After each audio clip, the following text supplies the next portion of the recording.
What's going on is Anton from AntonDaniels.com. I appreciate you guys for continuing to rock with me, but I just got home off of an early morning flight, right? First thing through the door, I want to see my family. I love my family. You know, I'm a family man. I'm an advocate for families, right? Second thing, I got to get that hot shower because I got to throw the threads on. The threads make me feel like $1,000,000, but the third thing through my mind and all throughout the trip is that I gotta have that Tej pack. Tej makes my life uncomplicated. It's uncomplicated skincare for men. The first way that I started specifically was their level 1 system. It's a daily face wash to get rid of the dirt and grime on your skin. 2 times per week exfoliating scrub to get rid of the dead skin cells. An AM moisturizer with SPF 20 because you should always be protecting your skin from the sun, and a PM moisturizer to help your skin stay hydrated and healthy throughout the night. Here's the thing, my favorite part about Tej Henley is that every box comes with an instruction card that tells you when to use each product, how much to use, and in what order. They really making the process of achieving and maintaining amazing skin for men uncomplicated. In addition to amazing skin, members of Tej Henley get tons of benefits, including at least 20% off the retail price, the ability to customize your box, exclusive monthly deals, you can pause and cancel at any time, and you get free shipping. And because Tej Henley is sponsoring today's video, they're offering my viewers an amazing deal, right? Just click the first link in the description and you get 30% off your first box, plus a free gift. It's an amazing deal. You got to get started today. You're not out here trying to look like a dusty. And if you travel as much as I do, which I'm sure most people don't, but you know me, I'm pushing my bag chasers in order to be in the top 5%, top 10%, top 1%.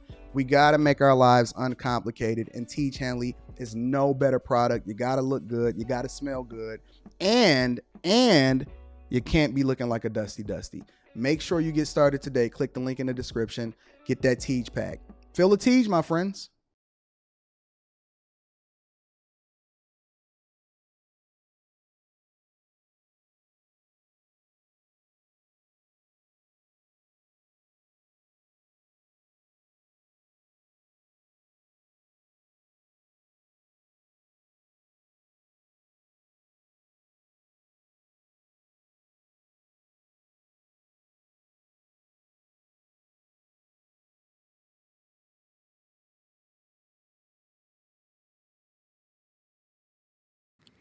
What's going on is Anton from AntonDaniels.com. I appreciate you guys for continuing to rock with me. Thank you guys for signing in, checking in, tapping in, and rocking out with the Millionaire Morning Show. I am your host, Anton from AntonDaniels.com.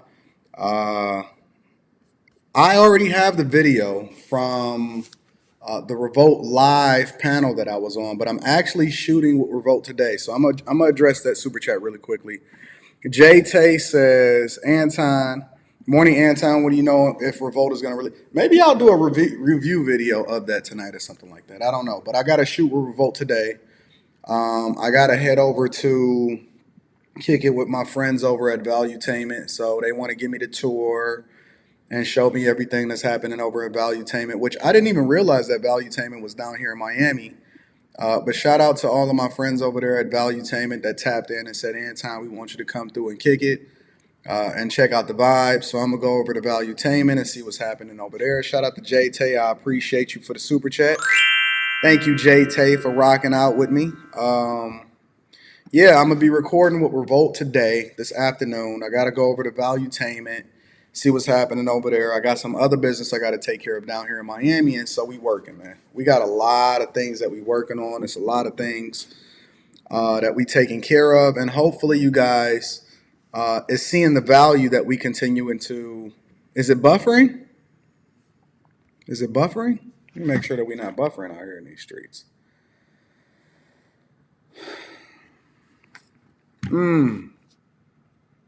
Is it buffering? Let me make sure that we're not buffering before we get started with the show. Gotta make sure that we good and we not buffering. We're not buffering out here. Yeah, we good. Look like we good. Look like we good. Some of y'all said it was buffering. Hopefully we good. All right, so we looks like we good. It says stream looks good to me. All right, but yeah, we gotta tap in with our friends over at Valuetainment, so we're gonna go and kick it with them. They're gonna give me the tour and all of that, and then I gotta record with Revolt and see what's happening over there, and then we gonna rock out. So let me go ahead and get the housekeeping out of the way. Make sure you guys hit a like for the YouTube algorithm.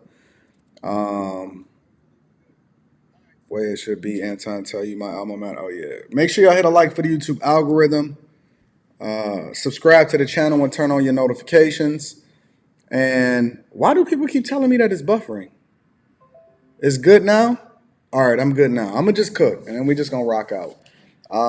Make sure y'all tap into the Patreon. Link is in the description as well as pinned to the top of the chat. I got a new video dropping inside of the Patreon shortly, so that should be up this afternoon. And then make sure you guys get your Teach Hanley, 30% off your first order plus a free gift. That Teach pack is absolutely awesome. Let me go ahead and get into the show. I'm going to be reading super chats throughout the show, but we got a lot to cover. We got a whole lot to cover today. The first thing that I want to cover is this is literally breaking news, which is one of the reasons why it took me a couple minutes to actually start the live stream a little bit later. We over here in Miami, so I flew down to Miami last night. As soon as I landed, I did the live stream last night. For all of you guys that tapped into the Anton Daniels channel, we off the cuff just kicked it.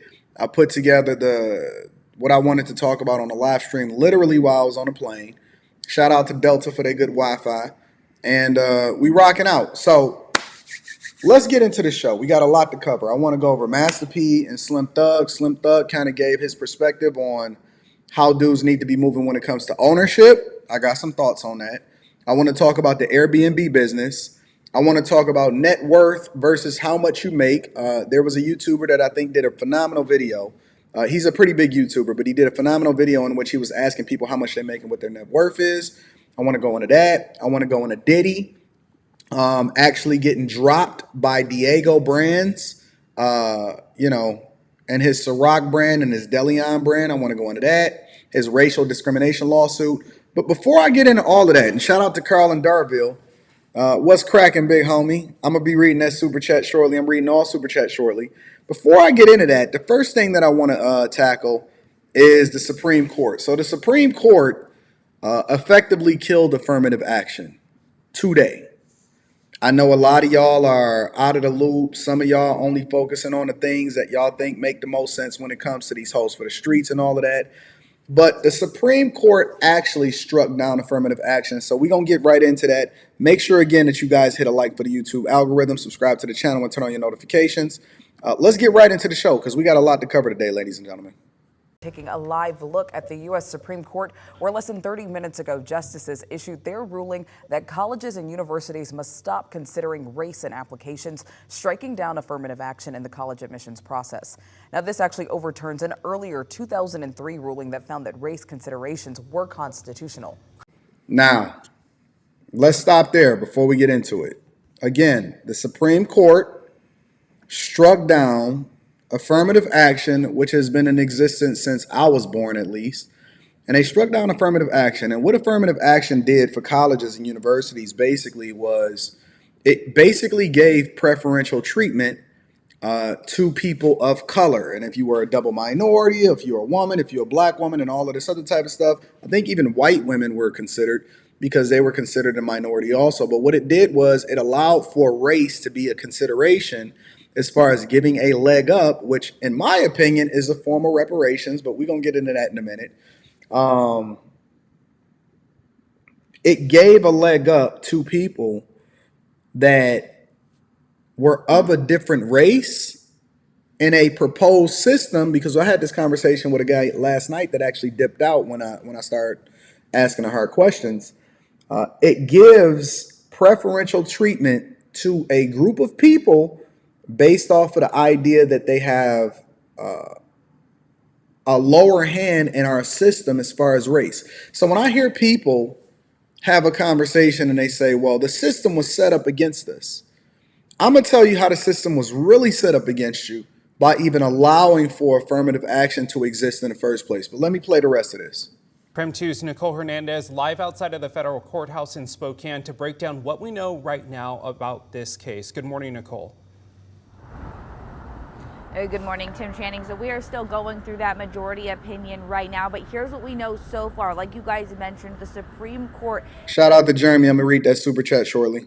Saying that the race-based admissions policies through Harvard and the University of North Carolina are unconstitutional. There is a lot in this opinion, of course, but the court found that the admissions program violated the Equal Protection Clause of the 14th Amendment. That clause essentially says all people must be seen as equal in the eyes of the law. The court ruled 6-3 in this case, with the court's Roberts authored the majority here. Roberts said, quote, that for too long universities have concluded wrongly that the touchstone of an individual's identity is not challenges vested, skills built, or lessons learned, but the color of their skin. Let's stop there. Let's read that again, because I don't want y'all to skip past this. For too long, universities have concluded wrongly that the touchstone of an individual's identity is not challenges vested, meaning how you're able to overcome and whether or not you're able to succeed based off of the fact that you are good enough, not based off of your skin. Skills built, meaning this is something that has to be put in you, and then you have to continue to manifest your greatness based off of how much work you put in. Or lessons learned, meaning that you're making the adjustment, you're pivoting, you're failing forward, you're continuing to evolve, and then as a result, you're building yourself up to be a better version of yourself, to be able to compete in a global society, which is what we should be anyway, right? Black people, in a lot of instances, they look at it based off of what's going on in their hood and how they feel. Other countries are competing based off of global dominance. And so when you think that your enemy is the person that's standing next to you that may have a different skin color than you, what you don't understand is that we're in a class war, and we're on a war for our lives based off of how you're supposed to compete on a global scale, not how you're supposed to compete in your own hood. He said, but it's instead the color of your skin. Our constitutional history does not tolerate that choice. Let me continue to play this, and then I'm going to deep dive into it. Our constitutional history does not tolerate that choice, end quote. A conservative advocacy group asked the justices to reserve the precedent and ban race-related admissions policies. Now, it is important to note here, Washington and Idaho are among 9 states that have banned the use of race-based policy in admissions in public universities and colleges. And we, of course, are continuing to gather more information about this specific case, and we're still waiting on 2 others here from the Supreme Court. Today, this morning, just after 7, the Supreme Court released 3 of the 7 that we are still waiting for based on their opinions here. The 2 big ones still left to hear about is the one about LGBTQ rights and freedom of speech, as well as their decision on President Biden's student loan debt relief. So they still have more to cover, including freedom of speech, the alphabet community's rights. They're still determining and deciding what to do with Biden's student loans, because but we've already got a ruling, and we have an understanding of what's going on as far as affirmative action now effectively being struck down by the Supreme Court. God bless the Supreme Court. You guys are absolutely awesome. But let me deep dive a little bit further into this for you guys so that we can get the full scope of what's going on. All right. According to news outlets, Supreme Court issued a divided ruling on a pair of challenges to affirmative action policies at Harvard and the University of North Carolina, with potential implications across higher education. Court ruled against the program, saying the majority of the opinion written by Chief Justice John Roberts that the systems in place lack sufficiently focused and measurable objectives warranting the use of race, unavoidably employ race in a negative manner, involve racial stereotyping, and a lack of meaningful endpoints. Those admissions programs cannot be reconciled with the guarantees of the Equal Protection Clause. Now, what does this mean? What does this mean? Okay, let me break it down for you from a C student's perspective.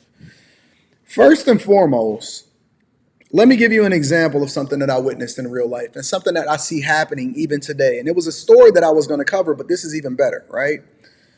The first thing is, I remember it was a girl when I first graduated high school, and she was going to the University of Michigan. Now, the University of Michigan has a pretty good enrollment. They have a pretty stringent admissions program, in that You have to really be able to survive and hustle and get into that space. And this girl actually graduated from a very decent high school, right? But it was this girl that I went to go and see up at University of Michigan. Don't worry about what we did when we got there, but the conversation prior to that, you gotta finesse it a little bit, right? So I went to go see her up at the University of Michigan, and she was struggling. She was absolutely positively struggling. And I don't want to say her name, obviously, because I heard that she married and stuff like that now. So shout out to you, baby girl, whatever, if you're watching this. But I went to go and see this girl at the University of Michigan, and she was struggling, right? And she actually did really well in high school. And she was saying, yo, Anton, I don't know if I'm going to be able to make it. I don't know if I'm going to be able to make it. And I was like, what do you mean? Like, you got good grades and everything like that when you was out and all of that. What do you mean you struggling? What do you mean that you're going to have problems, whatever? And she was like, yo, I wasn't prepared to be able to compete with these students up here. These kids they not messing around. These professors is not messing around. They don't care about where you come from. They don't care about what you look like. The only thing they care about is whether or not you're meeting the expectation and you getting the grade. You know what I'm saying? And she was fucking struggling. Now, I made sure that I alleviated a little bit of that pain. I'm just messing with y'all. But she was, and she was struggling. And what I concluded, which she didn't substantiate, but basically what she was hinting around at, was that the fact that she got into that program in the first place was largely based off of the fact that she was a black woman. They used their black woman privilege and basically affirmative action to be able to get themselves into a position that they couldn't compete in the first place. Similarly, there's a girl, a black girl that was in Baltimore that graduated, was basically in the top of her class and all of that. And she is now in college and she cannot compete, right? And she was largely admitted based off of the fact that they got the No Child Left Behind, and they got to make sure that the students graduate and all of that other type of stuff. But she wasn't able to compete once she got to college. She wasn't adequately prepared for college, let alone being able to go into the work world, real life, become an adult, and all of this other type of stuff. And this is one of the ways in which these programs, these leg up programs, these loan programs, these affirmative action programs, these race-based acceptance programs are working to actually hurt you instead of help you. And you think that because it's an opportunity for you to be able to get a leg up and get an opportunity or get a business loan, it doesn't mean that you're prepared adequately to be able to compete against the other kids and the other students that's in that same arena as you. It doesn't mean that you have the adequate information to be able to actually run a business successfully. What I've largely said and what I've always wanted is I never wanted anybody to give me a leg up. I've never wanted anybody to give me preferential treatment, because what it does is it actually hurts me instead of helps me. It enables me to continue to do the thing that's not in my best interest instead of forcing me to compete. Now, when you get me in a room when somebody else has actually got a leg up, I'm going to make them look like a fool because they don't have the tools that I have. They don't have the character. They don't have the work ethic. They've always been given and coddled and told that they were special their entire life. But the reality is that when you separate the real from the fake and you have the ability to be able to compete based off of your merits and compete based off of what it is that you can put into it and not based off of anything else. That's why I say character is the number one thing to determine whether or not you do business with somebody or you align with somebody. It's a completely different ball game. And so the fact that the Supreme Court is doing this is actually a benefit to black people. Aside from the idea that it's racist to discriminate against other people based off of the color of their skin, because then you get preferential treatment. So now we talking about the system that you say is against you actually is the thing that's giving you the leg up over other people that may even be better than you. So it's somebody, you both go into a job interview, which is the very thing that you complain about. It's reverse racism. And then they get what if a black woman get the job because she's a double minority and you don't get the job as a man, but you better than her, but they had to give and meet expectations in order to meet a quota for diversity, equity, and inclusion in that company, and you don't get the position? What if you don't get the position, not because you're not better than her, not because you're not good enough, not because you can't do the job, not because you wouldn't drive profits within the company, but she's actually the worst candidate for the job, but she got it based off of preferential treatment and not based off of the merits that she's walked into as far as her qualifications and her resume and her background and her ability to do the job better. The only reason she got the job is because she looked differently than you. And this is the very thing that we see being complained about from people in the first place. And when you put your kids in a position based off of the color of their skin and not based off of their merits, they're going to fail. They are going to fail 10 times over. And I'm telling you, the system was actually set up for you to fail by putting affirmative action into place in the first place because it did not give you the tools to compete. If you wanted to compete, then you should have just advocated for equal, not a leg up. And this is what we see people talking about every day. So let me just go into a little bit more and then we're going to deep dive. It said, but the court did not rule out race entirely in admissions programs, adding that nothing prohibits universities from considering an applicant's discussion of how race affected the applicant's life. So as long as the discussion is concretely tied to the quality of character or unique ability of that particular applicant to contribute to the university. Furthermore, it goes into, okay, I think that's it for now. That's it for now. We're just going to leave it at that. So as a result, basically what this is saying is that the Supreme Court wants you guys to truly operate as equals. If you're good enough, then you compete. And I thought this is what feminism was. I thought that this is what people wanted. Isn't feminism equal? Equal rights, equal opportunities, equal suffering that comes along with your decisions. And this is why I'm seeing this happen all the way across the board as far as men, as far as society, as far as race. Nobody wants any excuses anymore. So what we're going to do is we're going to remove all of the extras. We're going to remove the leg up. We're going to remove all of your excuses and we're going to let you compete.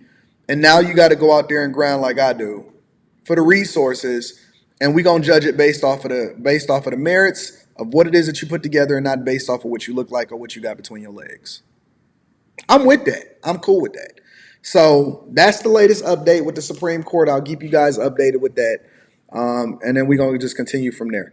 Let me pivot for a minute. Let me pivot for 1 minute. Let me make sure that I read all of these super chats because I got to acknowledge all of the people that's holding me down and supporting what we're doing over here on the platform. Shout out to Jay Tay, says, also can't wait for your sports show to start. That's going to be the beginning of the month. Shout out to Jay Tay. I appreciate you. Carlton is in the building, says, what's cracking?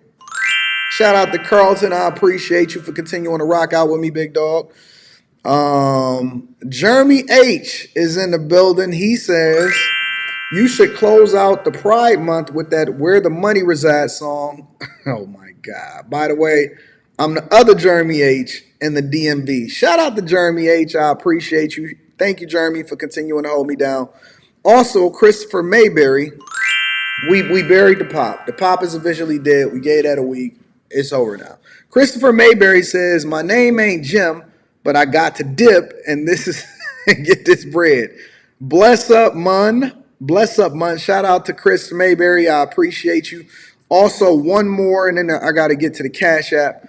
Kojak says, glad this is happening. As you know, Lawrence Tech University didn't have affirmative action. I had to get in based on skills. If I can do it, they can do it too. Shout out to my dog, Kojak. I appreciate you for continuing to hold me down, my friend. Thank you for supporting the platform. Also, let me give a shout out to Mike That Dude for supporting me on Cash App. Thank you for contributing to the platform. You always support the platform. I love you. I appreciate you. Now y'all can't have no excuses. Now y'all got to continue to do the work. I kind of wanted to do this show outside. The problem with doing a show outside with all of the scenic views is that you got all of the noise out. You got the outside noise. So let's just go ahead and cook and let's do what we do. So let's continue. Slim Thug, right? Slim Thug had a conversation on Instagram Live, and he did about an hour Instagram Live. And somebody sent it to me later. And he was talking about money, ownership, masters. And he even mentioned Master P possibly going broke and all of our older rappers and the older OGs going broke. And I want to get into Diddy. I want to get into a lot of different things with regard to money today. But he did an Instagram Live. And I actually like Slim Thug. And I'm not even talking about his music. I like his business acumen and his business sense. It's funny because Slim Thug is not even a major label rapper. Never has been, never will be, according to him. But he had a conversation and he was breaking down ownership. And it kind of sparked some thoughts in my mind because I had just got done watching Simba. Now, Simba was on Earn Your Leisure, and he was talking and speaking to why it is that he was willing to give up his masters. And I see this conversation happen amongst black people and black culture on a regular basis, as far as they always having this debate about money, ownership, why you need to own black ownership or whatever. I know a lot of people that's the CEOs of companies that make $0. And so there's additional context, but I'm going to share both videos. Shout out to Ciroc. I'm going to be reading that super chat shortly. Definitely going to be reading that super chat shortly. But I want to share this with y'all really quickly. And at first, I'm going to play a clip or a snippet from Simba. And Simba was sitting down with the boys over there at Earn Your Leisure. Shout out to the Earn Your Leisure guys. Shout out to Ian. Interacted with him a little bit. And he was having a conversation and he spoke on owning your masters. So I'm going to go to that and then I'm going to switch over to Slim Thug because I want to have this conversation about ownership because I think that some people value it too much and then not a people value it enough. And then I'm going to give you my perspective of how it is that I leverage what I do in order to get to the biggest bags ever. All right. Make sure you hit a like for the YouTube algorithm. Subscribe to the channel. Turn on your notifications. I'm going to be reading that shortly. Let me see if I can skim through this and find that one specific spot where he spoke about owning your masters. All right. Here we go. On the radio, that the downside to that is most of the time they own your music. They own the masters, right? It's a downside depending on how you look at it. Of them owning your masters? All right, what's your take on that? Some people can't do shit with their own masters. What's the point of owning 100% of nothing? It's worth nothing. You just making $3,500 of every 90 days off your music and you own your rights. Why not give up a percentage to get a... So you're comfortable with not owning your masters? At the moment. Because you see... Here's my question. When we mine out this conversation and we have a conversation, because everybody believe in ownership. Everybody believe it. We don't own no nothing. We 13% of the population. We only own this percentage. Only 1% of this. I hear these arguments and these conversations happen every single day. Every single day I have these conversations. I hear these conversations every single day. Ownership. Now, what Simba is saying is a lot of these guys is talking about owning their masters, but what is it really worth? See, we're not talking about Taylor Swift. We're not talking about Kelly Clarkson. We're not talking about Michael Jackson. We're not talking about Slim Thug, Paul Wall. We're not talking about Master P's No Limit. We're not talking about Cash Money, Drake, and all of that other type of stuff. Because it's a cajillion. We're not even talking about Sir Mix-a-Lot.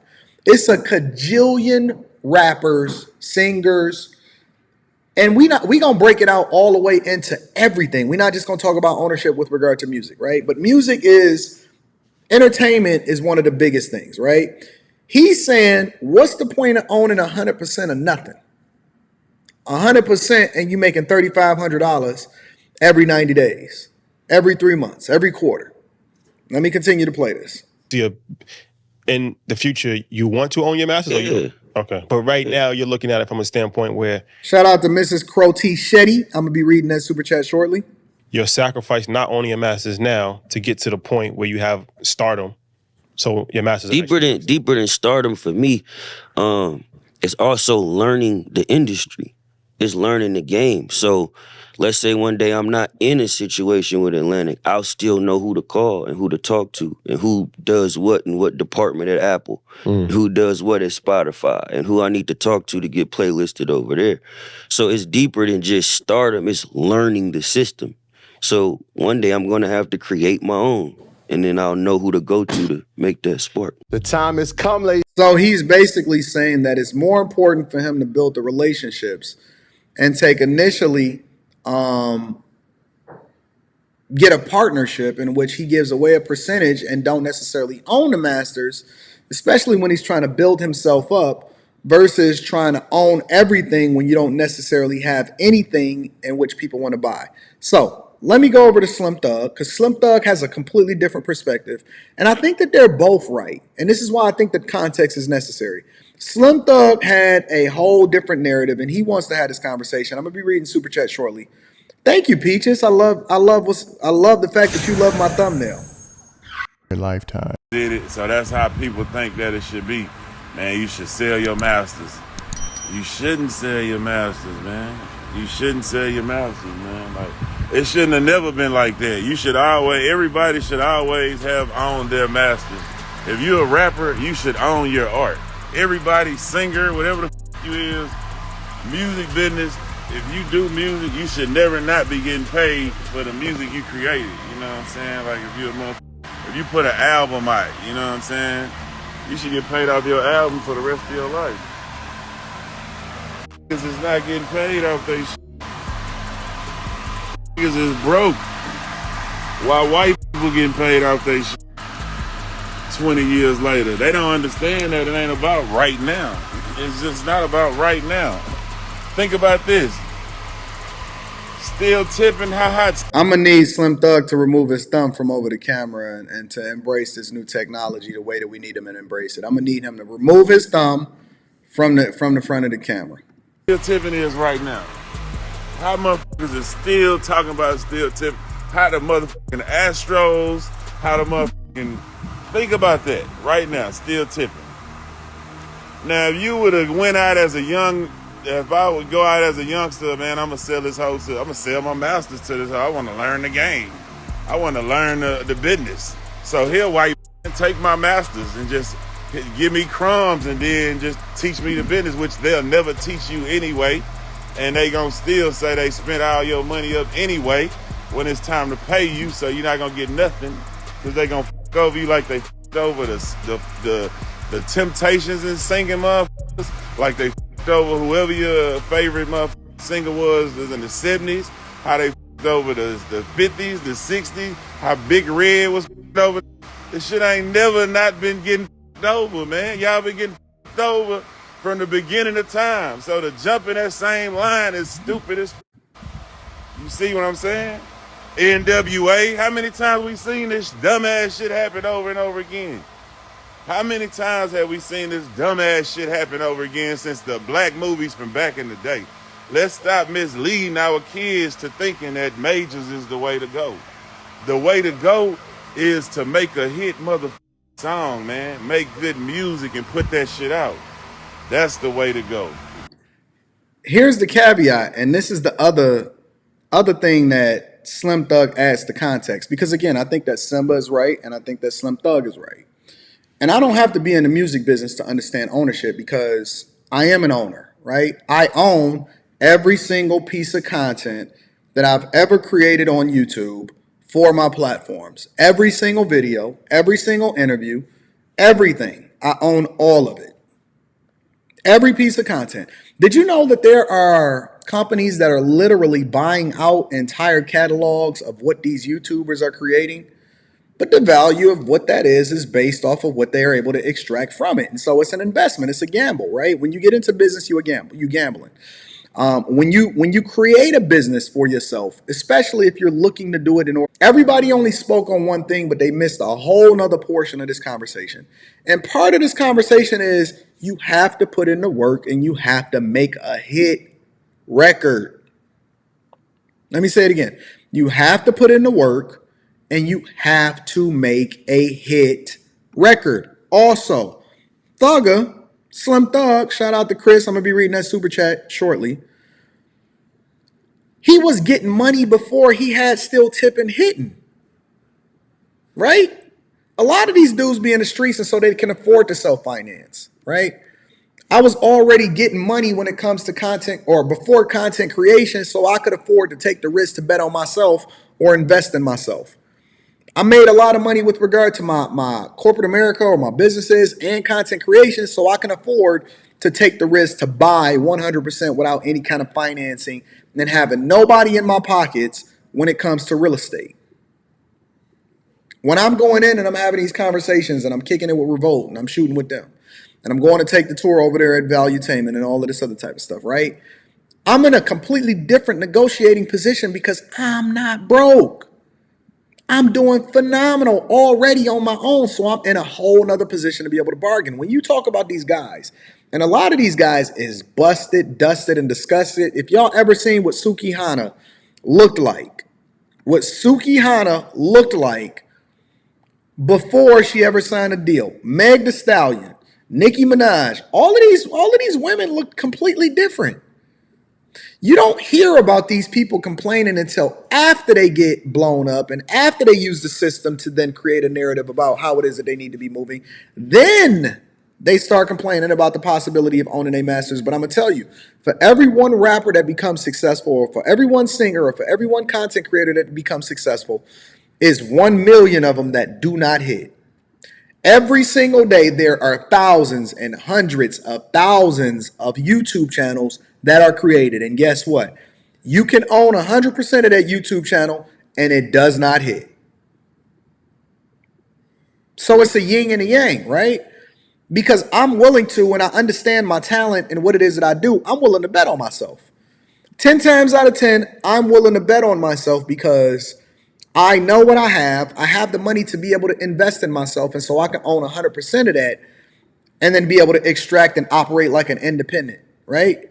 Whereas it's a lot of these dudes out here that need the help. They need the platform. They need somebody else to dress them up. They need an A&R. They need somebody to be able to teach them how to speak. They need somebody to invest in them. They need the marketing, the promotion. They need that machine behind them. And so it's a completely different conversation. Then they go out on their own once they get the visibility and be able to capitalize off their name, right? And so it's a yin and a yang. But Slim Thug is right. But at the same time, there's additional context. He said it. You have to make the hit song. You can't just say that I own it now. The other part of it is a lot of these people create these platforms and these hit songs and these huge things, these huge successes, right? And then they wind up selling it off or they wind up taking a deal. I keep hearing these deals about how Justin Timberlake sold his catalog for $100 and something million, or Future sold his for 30 or 40 or $50 million or whatever like that, right? When you talk about those people, it's a completely different conversation because they're basically saying, I want to take that upfront money, gambling that I'm possibly going to make more upfront and then be able to invest that money than to take the long-term back-end money and owning it 100% of the time. But let me continue to play this video. Straight up like that. Don't have kids thinking, oh man, I need. And when you start a business, or when you a entertainer, or when you a content creator, right? You only eat what you kill. I want to add that in there also because again, the value of something is what people are willing to pay for it. Is based off of whether or not you create a product that people actually want to support and love. It's a gajillion LLCs and businesses that people have created that have generated zero revenue. It is people don't understand. Being a YouTuber is hard. It's hard. That's why when somebody say, oh, Anton, you only got 160,000 subscribers on that channel, and you only got 180,000 subscribers on that channel, and you only got 30 on that channel, and fuck, I got mine out the mud. But now, if you knew what I was busting down on the back end, you'd probably change your tune because these ones that got 1 million subscribers and 1.5 million subscribers, they don't make as much money as me. However, my point is that it's a bunch of people that own 100% of something that ain't worth shit. So you keep talking about ownership too. Some of y'all need to go work for somebody else. Some of y'all need to go and work for somebody else because some of y'all ain't hitting like that and you just ain't got it. This ain't your lane or that ain't your lane or being a rapper. I know a dude that's still trying to be a rapper and he got to be goddamn 56, almost 60 years old talking about, yeah, I'm a hit one day. Fam, your family need that 401k, big dog. They need them benefits. But I'm willing to hustle. I'm willing to not sleep. I'm willing to grind. I'm willing to work a corporate job and have businesses and be doing content creation and be using my own money to fly back and forth and meet out with people and be creating content. So I got a different work ethic. I got a different level of talent than everybody else do. But this is my lane. This is my niche. You know what I'm saying? Let me play a little bit more of this. To sell my masters to a major to learn the business. And after my 4 hot albums and I'll never be shit again, if I'm just an average rapper, who usually average rappers have 1 or 2 albums and you done sold all 4 of your shit for 250,000 and you broke back in the hood, that shit ain't a good idea now. You feel me? Like, I done seen this shit a million times, man. I'm telling you, I done seen this shit a million times. Because I know, don't know, this shit is what's happening and what's been happening forever. And you want to jump back in that same line with the rest of them dumb motherfuckers who keep complaining every day. See, the thing is, though, lie. You can't trust rappers' advice a lot of the time. Because even when they broke, they gonna act like they ain't. Even when a rapper broke, he gotta act like he ain't. You know what I'm saying? So it's hard to get real advice when a rapper getting f***ed over. He don't want to tell you because he too tough. He like, nah, I'm straight. Nah, you broke, and you don't want to say it because you gotta act like you get money, but you really don't know what the f*** it is. You really don't know shit about business. Like, and that's why I get embarrassed. Like, I'm not just trying to get in people's business. I just know how these people looking at us like we so dumb that it's embarrassing. Like, goddamn, what other business in the world do you have to sell your business to make money? If I'm opening up a motherfucking Chick-fil-A, do I sell the Chick-fil-A to a motherfucker and then say, like, here, you can have this motherfucker, just give me a check and you can own all the Chick-fil-A's and put them hoes out. And even though you're going to sell 1 million of them hoes every day and it was all my idea and my recipe, I got to learn the business. So here, you just own my business. I'm going to give you my business and then let you give me crumbs. You can give me just what one meal costs a day and I'll be cool with that, master. Come on, man. You can't be a businessman if you think that shit makes sense, man. You can't be a businessman if you think that sounds decent. And it's embarrassing for other black people who I like or whatever, like to see them fall in that same dumbass trap over and over and over and over and over the fuck again. Why? What's so hard about? I have never in my life said I've been in the club or I'm in the street, wherever it is. I hear a song, I hear that bitch. Who this? He signed? He signed? I don't give a f if he signed or not. Good music, a hit is gonna be a hit, man. Point blank, period.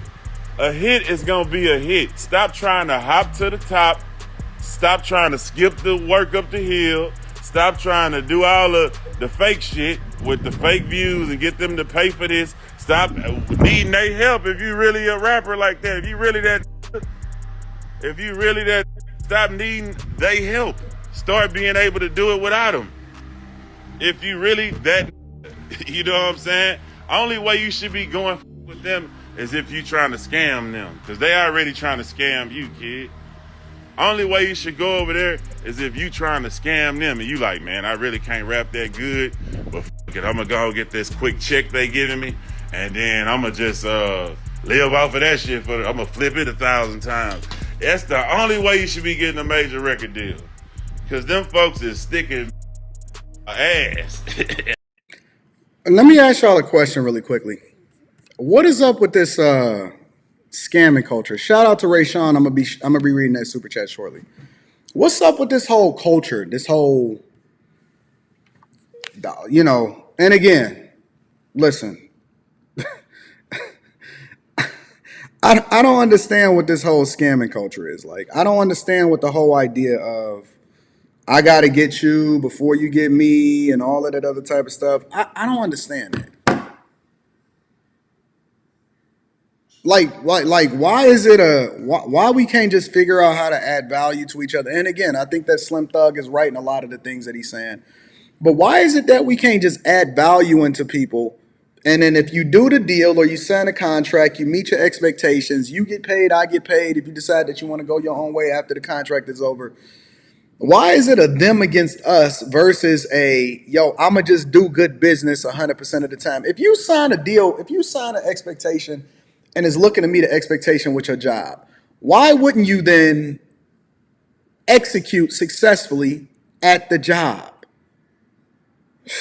I don't know. Let me finish playing a little bit. Unless you down with Pride Month, you need to not do that. You need to think like a businessman for one small second. What business do you have to sell them your business and they give you crumbs off your business, man? Come on, man. Where we do this at? We don't do this. Nobody does this but our dumb ass.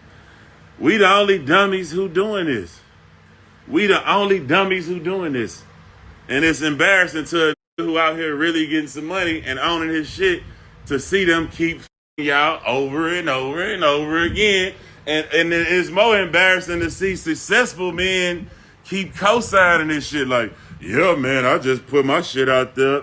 I don't want to hear no rap. I don't care if you own a fucking Rolls Royce.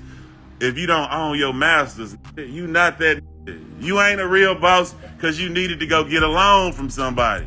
You ain't a real baller because you had to go get help from people. So don't talk no boss balling shit to me if you don't own yourself, my like. That is true, and I say this all the time, and a lot of people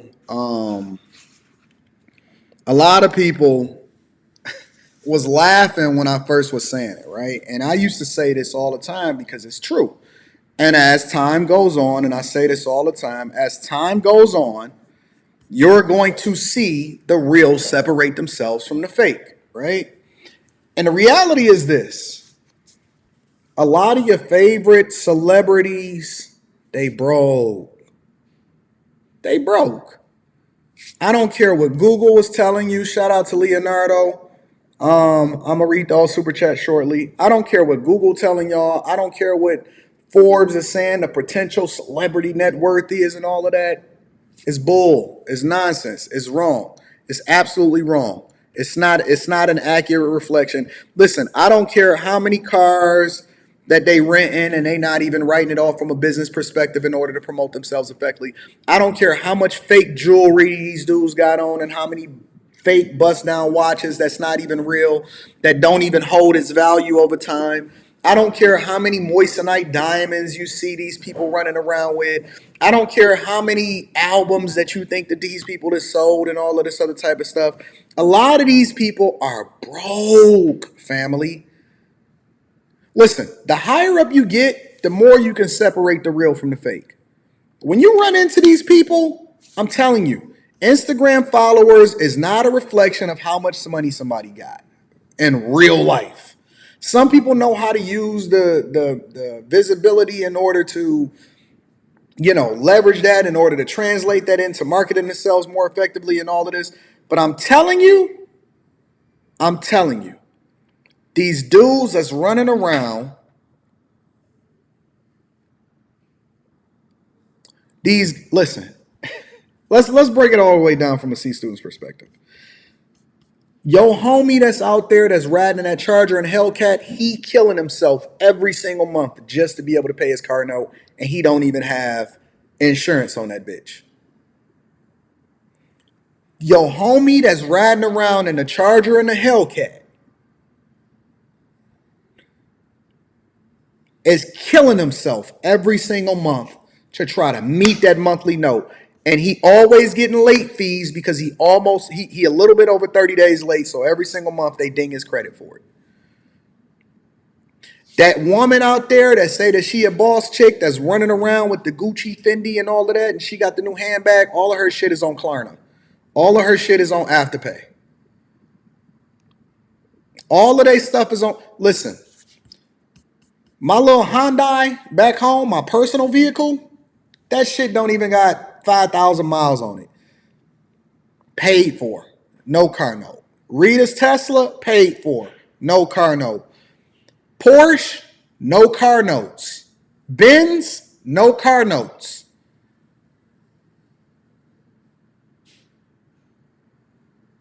When I say that, when I got real estate, the places that people are in and renting for over 7 years, I don't have a house note. I'm not house hacking. I don't have a mortgage company. Y'all see me post a receipt of the final payment. It was $163,000 in order to pay off the rest of that house or whatever like that. The house that I'm building, no mortgage financing, no bankers own me, no interest payments gonna be going over to them. I was sitting in corporate yesterday. I'll tell you this. I was sitting in corporate yesterday, right? And I was posting it, and you can go back on my story or whatever, and I'm sitting in corporate and we having a conversation. And one of the things that we were talking about is we were solving for this new app that we building for the company or whatever, because we just merged with a bigger company, and so we had people flying in from New York and Canada and all of that, right? And one of the things that we was talking about is how much money that the bank makes from certain things. So, for example, if you request a payoff from certain banks, they charge you a certain amount, especially from certain mortgage companies. They charge you a fee, right? So if you get it delivered via email or if you get it delivered via certified mail or whatever, you have to pay for that. So the bank actually generates revenue, but it's not a lot. It's like some banks is like $5, some banks is like $10, $15, $20, $30 or whatever like that, right? And it's funny because one of the people that worked for me said, yeah, but I don't really know if we want to actually push for people to be able to easily get a payoff amount. We don't want to really push that in the application. We want them to be available to be able to do it, but we're not necessarily looking to push them. And then the contractor from Canada said, well, why wouldn't we want to do that? And then the person that worked for me said, it's a woman. She said, because we make way more money from the interest when they making their payments every month than when it is that they paying it off. She said it straight up, and everybody bust out laughing. It was like a scene from what's that show? Made Men? Not Made Men, but it's a sales show of what they used to do in the 50s and 60s. We all laugh because it's true. The bank does not want you to pay off your house. The bank does not want you to be able to pay off your cars. They don't want you to be able to buy your stuff straight out. And obviously it's the finesse that come along with it, right? So depending on how cheap money is or what you got going on, sometimes you make way more for your investments. So you want to take that lump sum of money and make that work for you and then just finance it in order to make sure that you're not overpaying, but you're not missing out on the money as far as us coming back from the residual value of what it is that you invested. So it's a finesse with that. But for regular everyday people that make their payments every single month, you are a blessing to the bank. Madmen. It's called Madmen. You are a blessing to the economy. You are a blessing. I was going to open my monologue up talking about credit. I might save that for the end. But we don't make money from you paying it off. We make money from you making a payment every single month, and then the majority of that goes towards the interest, which the bank just put in their pocket, and then you get a little bit off the principal, and y'all talking about fucking house hacking. He's absolutely. Let me continue to play a little bit more of this. It starts there. Owning yourself is more important than owning that chain, owning that house, owning that car, owning any of that shit. So you cannot come cap to me about none of that shit if you don't own yourself. You feel me? I'd rather see a dude that 100% own his Toyota Corolla. If you 100% own your Camry, but you don't necessarily 100% own your Cullinan. Now, I'm not saying there's anything wrong with getting a car note or anything like that.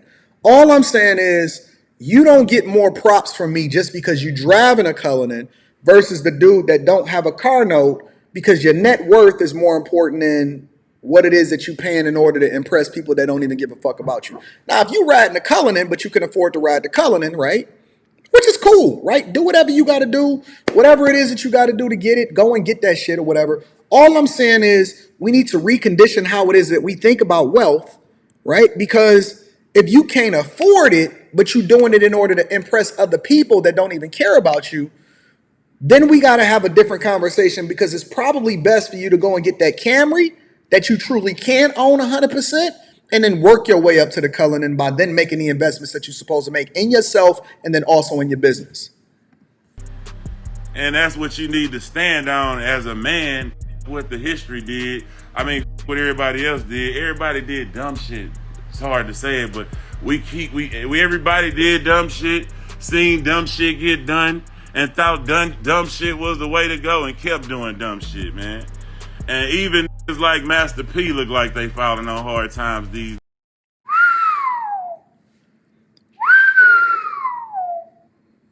He said even people like Master P look like they falling on hard times out in these streets. Y'all got to be careful. And again, shout out to Master P. I know he poured a lot into people. I know he gave a lot of it out. I know he really supported people. But what I'm telling you is that just because it looked good and everybody go through stuff, right? Everybody have times in their life where they got to go through trials and tribulations. So this is not I'm just reacting to what Slim Thug said. But what Slim Thug is basically calling a spade a spade. He said, man, even niggas like Master P is looking like they on hard times out in these streets because they did not make the informed decisions long term, and for some reason they thought that money was going to be there forever. Days after all them years of making that, after being the guy he was, because he don't own his shit no more. Everybody is looking crazy who was them. Come on, man. Like, come on, bro. I'm tired of seeing heroes sell their masters and then... Somebody in the chat said, dang, why Master P catch a stray? He ain't throwing a stray at Master P. He using it as an example to have a conversation with people in truth. He's saying, listen, I ain't saying Master P broke. He said he is looking like that way, and all of our OGs is not in a position because when they was getting money, we not taught how to invest our money. We just say buzzwords, ownership, this, that. Nobody actually is giving you real information and real sauce on how you can flip that money or how you can leverage that or why you should hold long term. I put on Twitter probably a few days ago and I said, man, I'm a long-term investor in building these houses and owning this stuff, but to see the appreciation and what some of these houses is going for and knowing that I own 100% of it, sometimes it can be tempting. I'm going to be honest with you. Sometimes it's tempting to go and get that $500,000 with, 200,000 of it is pure profit. It can be tempting. It is the most tempting thing in the world. When you can know you can go and extract $500,000 from that thing, almost 200,000 of it is going to be pure profit from what it is that you pay for that, right? You might have to do a 1031 exchange and be able to get a different property for equal or higher value. Going to the Patreon, we talk about 1031 exchanges and in the Discord, right? Link is in the description.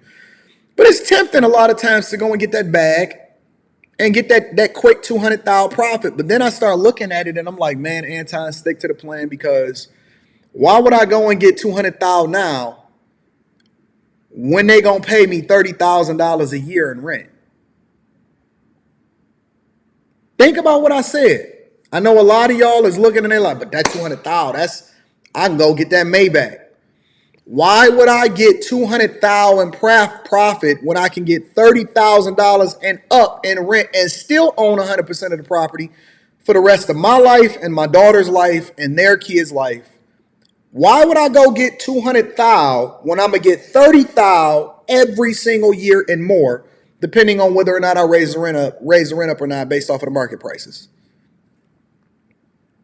And so that's the logic that I use, right? You got to talk yourself through it with the numbers. That's the logic that you use in order to justify continuing to do what you do. I don't want the 200. I want the 30. A lot of y'all asked the question, would you take 10 million now or would you take 3 million for the next 30 years? Give me the 10 million now, and then you're going to be broke in 5 years.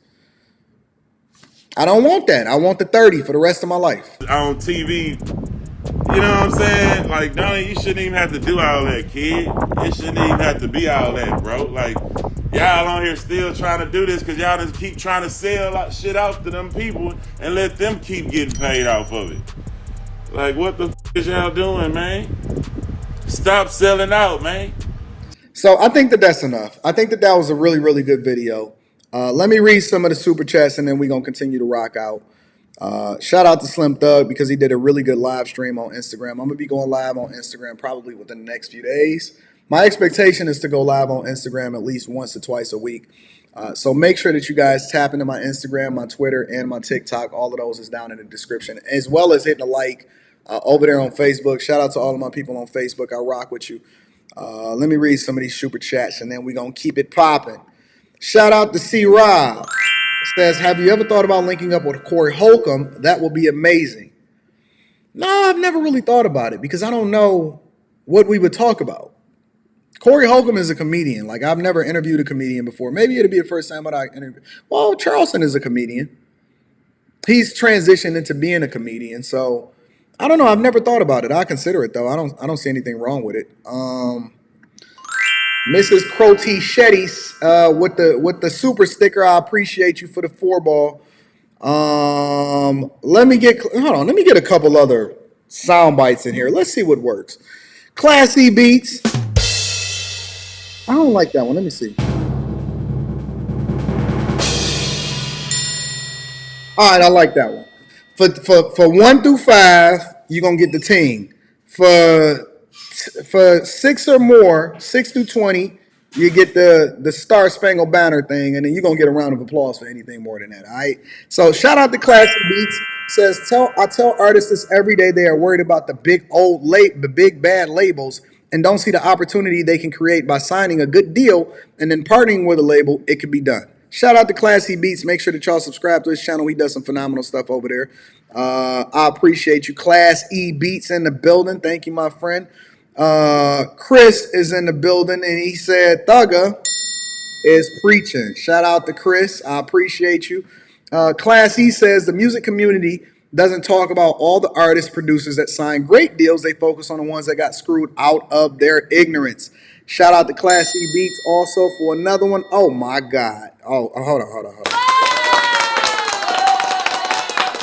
Shout out to Ray Sean in the building with the 10 ball. Says, Anton, you're a blessing. Keep going. Ray Sean is one of my greatest accomplishments. He's one of my greatest accomplishments. He is one of my seat at the table members. Shout out to Ray Sean. I appreciate you for the 100 ball. You are very much appreciated, and thank you for allowing me to be able to add value into your life also, my friend. You are absolutely awesome. Shout out to Chris again. I appreciate you. Says Slim Thug and Chameleonaire always giving out the game. Funny how them Texas boys is out there getting that bag. Also, shout out to Leonardo Trout. Says, I disagree, Cap. There are tons of lyrical rappers that aren't signed and can't make money or get the visibility to shine. And that's what I was talking about, right? When I'm talking about the difference between people that know how to market themselves and owning 100% of nothing or 25% of something, it's a lot more nuance in those conversations, I think, that we need to be having.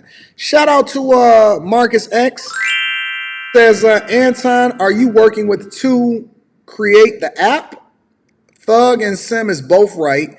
Music is art, and to get paid from it is a blessing. Make money elsewhere to leverage your art better if you end up getting looks. Shout out to you. I appreciate you, Marcus, for the 10 ball. Lifestyle enthusiast is in the building. Says, Big Dog, we hitting the gym. Health is wealth. Yeah, I hit the gym almost every day now, on the days that I have the availability to do it. My nephew was holding me accountable. He was all on me the other day. He called me. He was like, yo, Anton, you going crazy out here on Instagram and TikTok and YouTube and all of this other type of stuff. And, man, you're going to be big. You're going to be great. When you going to go back to going working out? I was like, what? What you mean when you going to go back to working out? He was like, yo, you can't be out here being great in every single thing, and then you got the one thing that you ain't absolutely awesome in and that you better than everybody else. You got to be able to get your body done. So, okay, all right. I'm gonna go ahead and I'm gonna go ahead and hit the gym. I agree. I got people that hold me accountable in my life. Shout out to Bam Bam Lynch. Says black people typically fall into 2 categories. Either we overspend or we save. Investing is where we lack. Can't fathom paying $100,000 a month. $100,000 for 1.5 a month. Can't fathom paying $100K for 1.K a month. What do you mean you can't fathom paying $100,000 for 1.5 a month? I don't understand that. Are you talking about buying a property and investing in buying $100,000 property and getting $1,500 a month as a result of it? That's a phenomenal interest rate.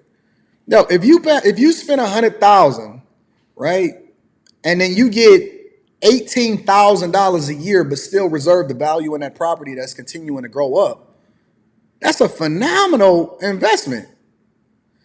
Why can't you fathom spending $100,000 and making $1,500 a month as a result of it? I'll take that all day long. I'll take that all day long. Listen, I don't know if that's what you meant, Bam Bam, but I need you to readjust what it is that you're saying, big dog. I will take a $100,000 investment that pays me $1,500 a month for the rest of my life all day long, especially considering that I still own the value of that property and it's going to probably appreciate over time. I'm assuming that's what you're talking about, Bam Bam. If that's what you're talking about, throw me a 1 in the chat. Because I'm taking that deal all day long. I'll spend $100,000 to make $1,500 a month all day. I've spent more for less. I've spent more for less. Straight up. I've spent $300,000 and only make $2,300 a month from the rent from that property.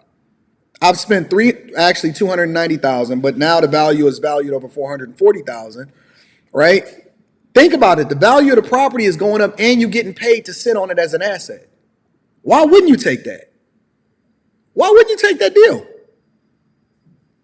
Listen, I appreciate the super chat, but we're going to have to get to the money, y'all.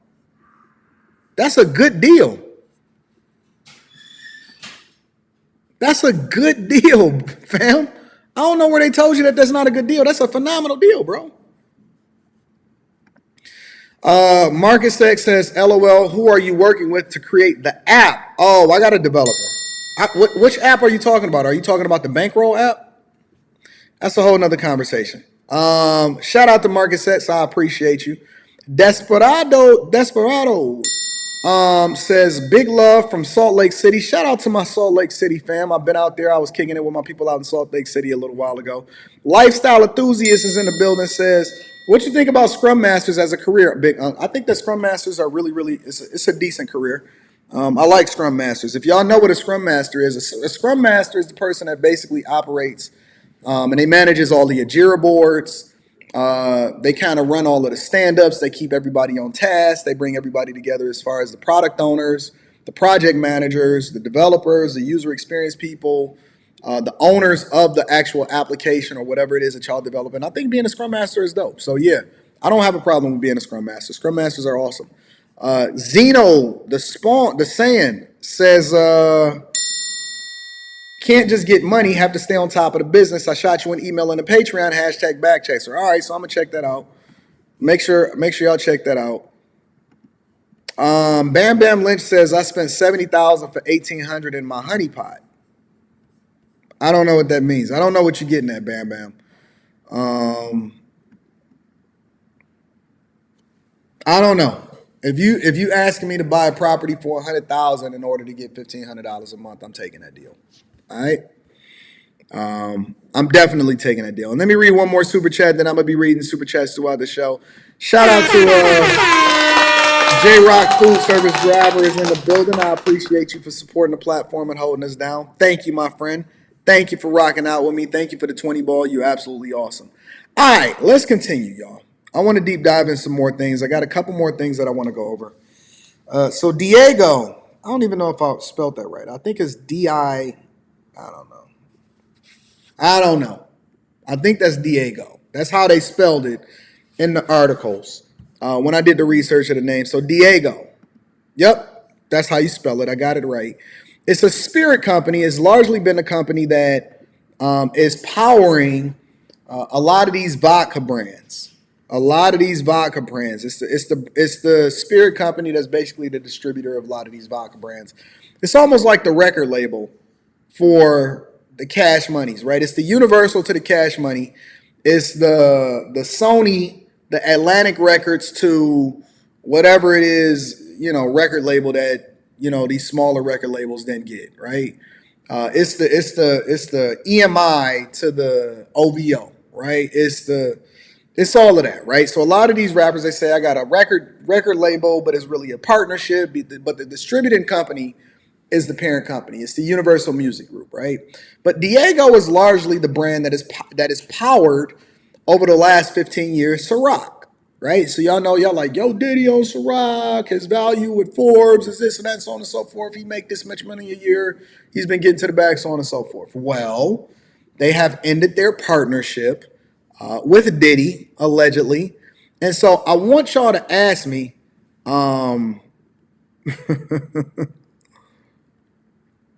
I want y'all to ask yourself a question as we continue to have this conversation, right? Did Diddy fumble the bag, or did Diddy did he make the right business decision? Make sure y'all hit a like for the YouTube algorithm, subscribe to the channel, turn on your notifications. Let's get it popping. Oh, moderators, make sure that y'all keep the chat clean. We want to be on top of things. We over here in Miami, we having a good time. But I want to share my screen with you guys really quickly, all right? So it's a couple different articles that I want to go over. And is it Diageo? Diageo? Why y'all always that's what all of the people on the internet was calling it. They were saying Diageo. Diageo? Is it Diageo? Diageo or Diageo? I'm a C student. Y'all got to bear with me, all right? But it's saying that the spirit company is ending their partnership after a racial discrimination claim.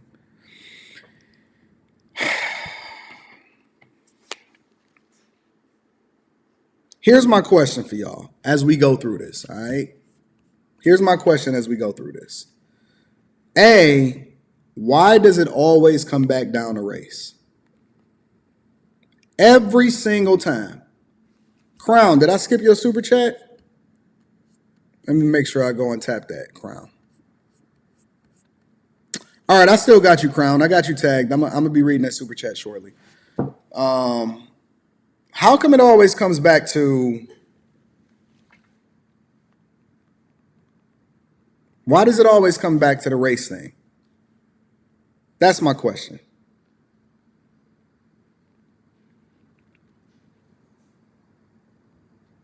Why does it always come back to race? No matter how good the deal is, no matter how great things are, no matter how phenomenal things have been, no matter how long you've had a good partnership. Diageo. Okay, I got you. Diageo, I got you. How come it always comes back to race is what I'm wondering. It's always discrimination. It's always running in the Victim Olympics. It always comes back to whether or not you're getting a fair enough deal,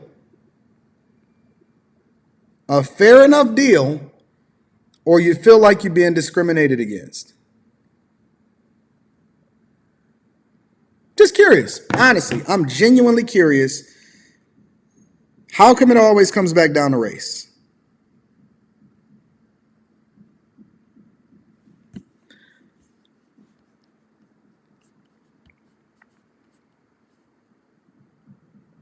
The beverage company is breaking off his business relationship with Diddy. The entrepreneur and music mogul previously accused the company of failing to invest resources into his Ciroc vodka and Diddy tequila brands, treating them as urban products.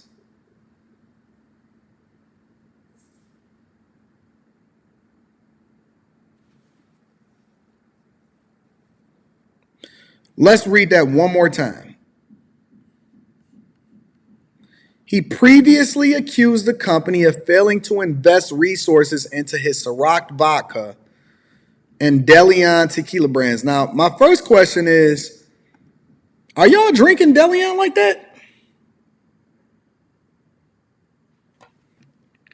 I mean, I know the ladies love Ciroc. I know Ciroc has been a big thing for a long time, but I'm just asking, are y'all drinking Diddy like that?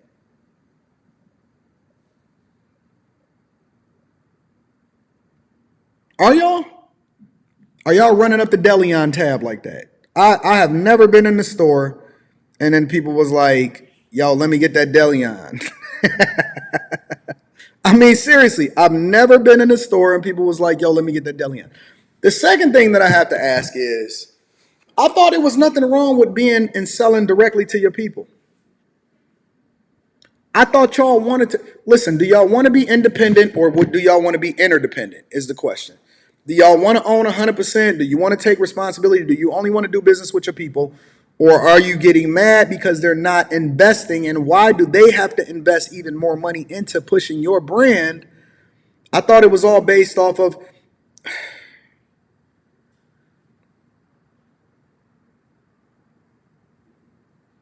I thought it was all based off of...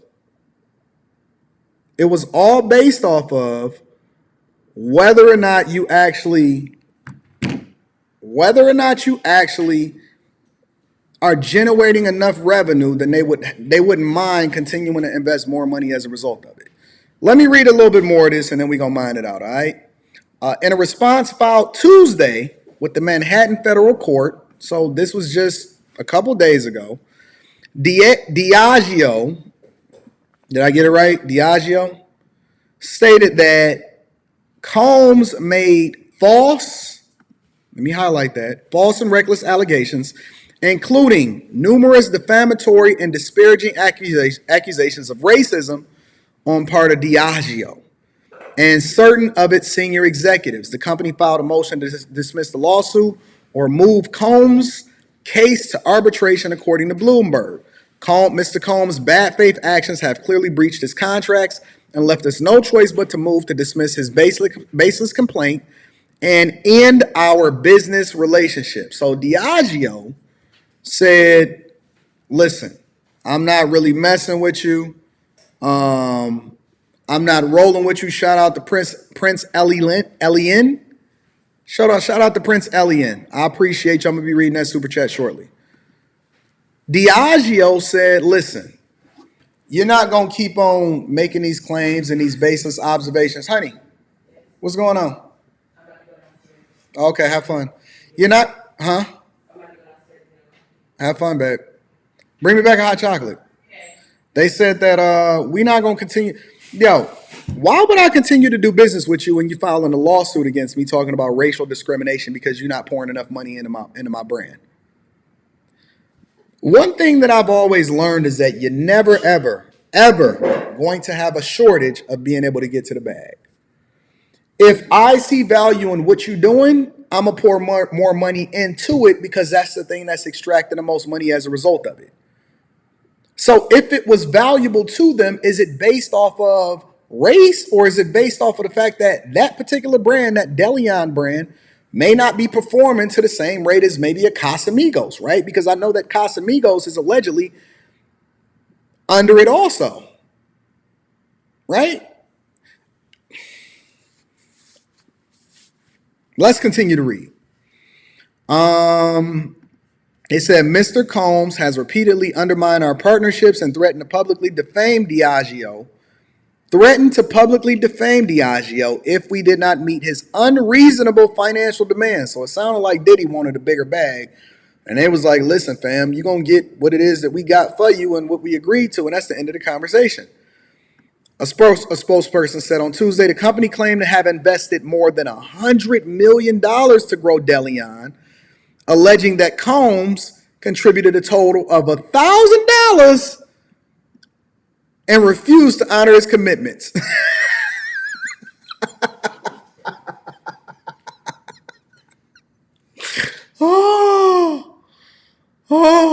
They said the company claimed to have invested more than $100 million to try to grow this brand. I've never drank it. I don't know what the sales is of it, so I don't know at all. So I'm just reading this based off of what's being levied against them in a claim inside of court in which they then dissolved the partnership and the relationship. And they said, all right, fam, you just go your way and I'm going to go my way. The company claimed to have invested more than $100 million to grow Delion, alleging that Combs contributed a total of $1,000 and refused to honor his commitments. Come on, fam. Let's continue. It said the company added, we've exhausted every reasonable remedy and see no other path forward. In a suit filed last month, Combs' attorneys claim that Diageo and his executives have put their feet on the necks of Mr. Combs' brands. If it's making money for me, then why would I want to put my feet on the neck of the brands? Honestly, that's just my question. In a business where production, distribution, and sales are the pillars of success, Ciroc and Delion have been starved of resources of all three. I don't know, man. Everywhere I go, out with the white people, out with the black people, I see Ciroc on almost every single shelf. It says Combs alleged that the president, Diageo's president and of Reserve and New Business, Stephen Russ, directly acknowledged the company's racist undertones in 2019 and told the entrepreneur that some of the company's leadership resented him for making too much money. The suit also claims that Russ admitted that Combs' race was part of the reason Diageo limited the neighborhoods where Combs' brands were distributed. In a response to Tuesday's filing, per the Financial Times, Combs' attorney claimed that the company attempting to end its deals with Mr. Combs is like firing a whistleblower who who calls out racism. Oh snaps! It's the victim Olympics. We in even at billions of dollars, hundreds of millions and billions of dollars. Now it's systematic oppression. It's a cynical and transparent attempt to distract from multiple allegations of discrimination. In a statement to Rolling Stone, Diddy's rep said Diageo attempted to end its deals with Mr. Combs. Attempting to end the deals is like firing a whistleblower who calls out racism. It's a cynical and transparent attempt to distract from multiple allegations of discrimination. Over the years, he has repeatedly raised concerns that senior executives uttered racially insensitive comments and made biased decisions based off of that point of view. They even acknowledged the problem by agreeing in his contract to treat DeLeon the same way it treated its other tequila brands. He brought the lawsuit to force them to live up to that contract, and instead they responded by trying to get rid of him. The lawsuit and Mr. Combs are not going away. Over here on CNN Business, it goes into it also, and it adds a little bit more, in that it says music mogul charged that Diageo had neglected and underpromoted. So they saying that the parent company underpromoted the tequila brand, dismissing it as an urban product. That was what Diddy's lawsuit was after a 15-year partnership. They also make well-known liquor brands like Smirnoff, Johnny Walker Whiskey. In a statement obtained by CNN, Diageo said Diddy's bad faith actions have clearly breached his contracts and left us no choice but to end their business partnerships. Diddy also accused them of failing to market his spirits, which also includes Ciroc vodka in similar manner, including Don Julio and George Clooney's founded Casamigos brand. Diageo responded that he has amassed nearly $1 billion from the partnership. Jesus, is that how much money that they made from that partnership? $1 billion? Unless you're prepared to strike out on your own. Unless you're prepared to strike out on your own, I'm just going to go ahead and just work with people and start to have a good relationship. But I think that, in my opinion, what it sounds like is that Diddy started to feel too big for his britches. He started to feel his own, you know what I'm saying, started to smell his own shit. And then he fucked up. They said they kneecapped their growth for nearly a decade because the company was considered a black brand and marketed to only urban customers. He felt like the brand should have been more widespread.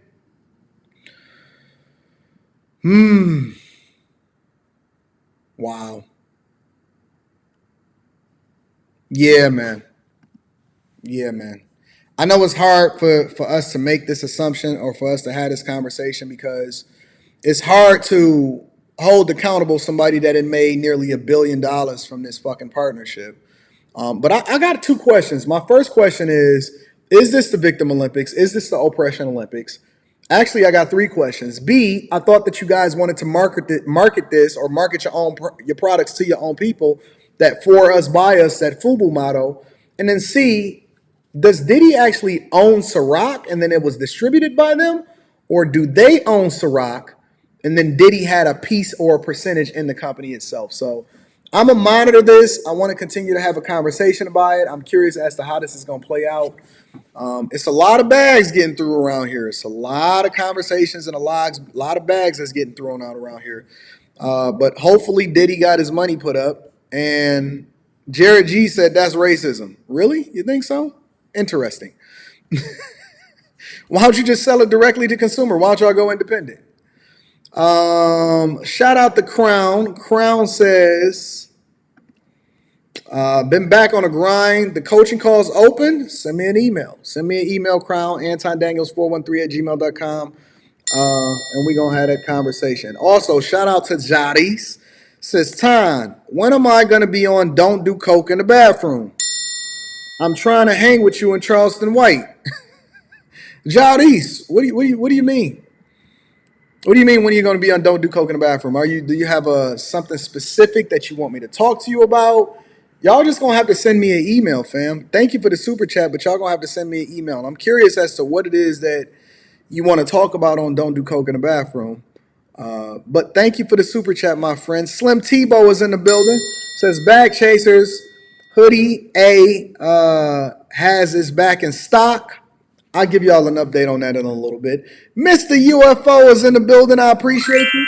Mr. UFO with the 20 ball says, appreciate you, Anton, for always coming through and making people think and challenge themselves. Well, that's what I'm here for. I'm not here to operate in an echo chamber. I'm here to operate based off of how it is that I can add value into people's life. And thank you for the 20 ball, because I don't ask you guys to contribute to the platform, but y'all always add value and celebrating. Lifestyle enthusiast is in the building.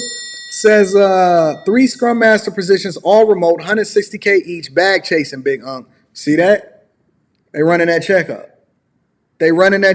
They not go and become Scrum Masters, become product owners, project managers, software engineers, developers, front end, back end, designers, UX, UI, all of that stuff, cybersecurity, all of that stuff. It's a lot of money in that stuff, guys.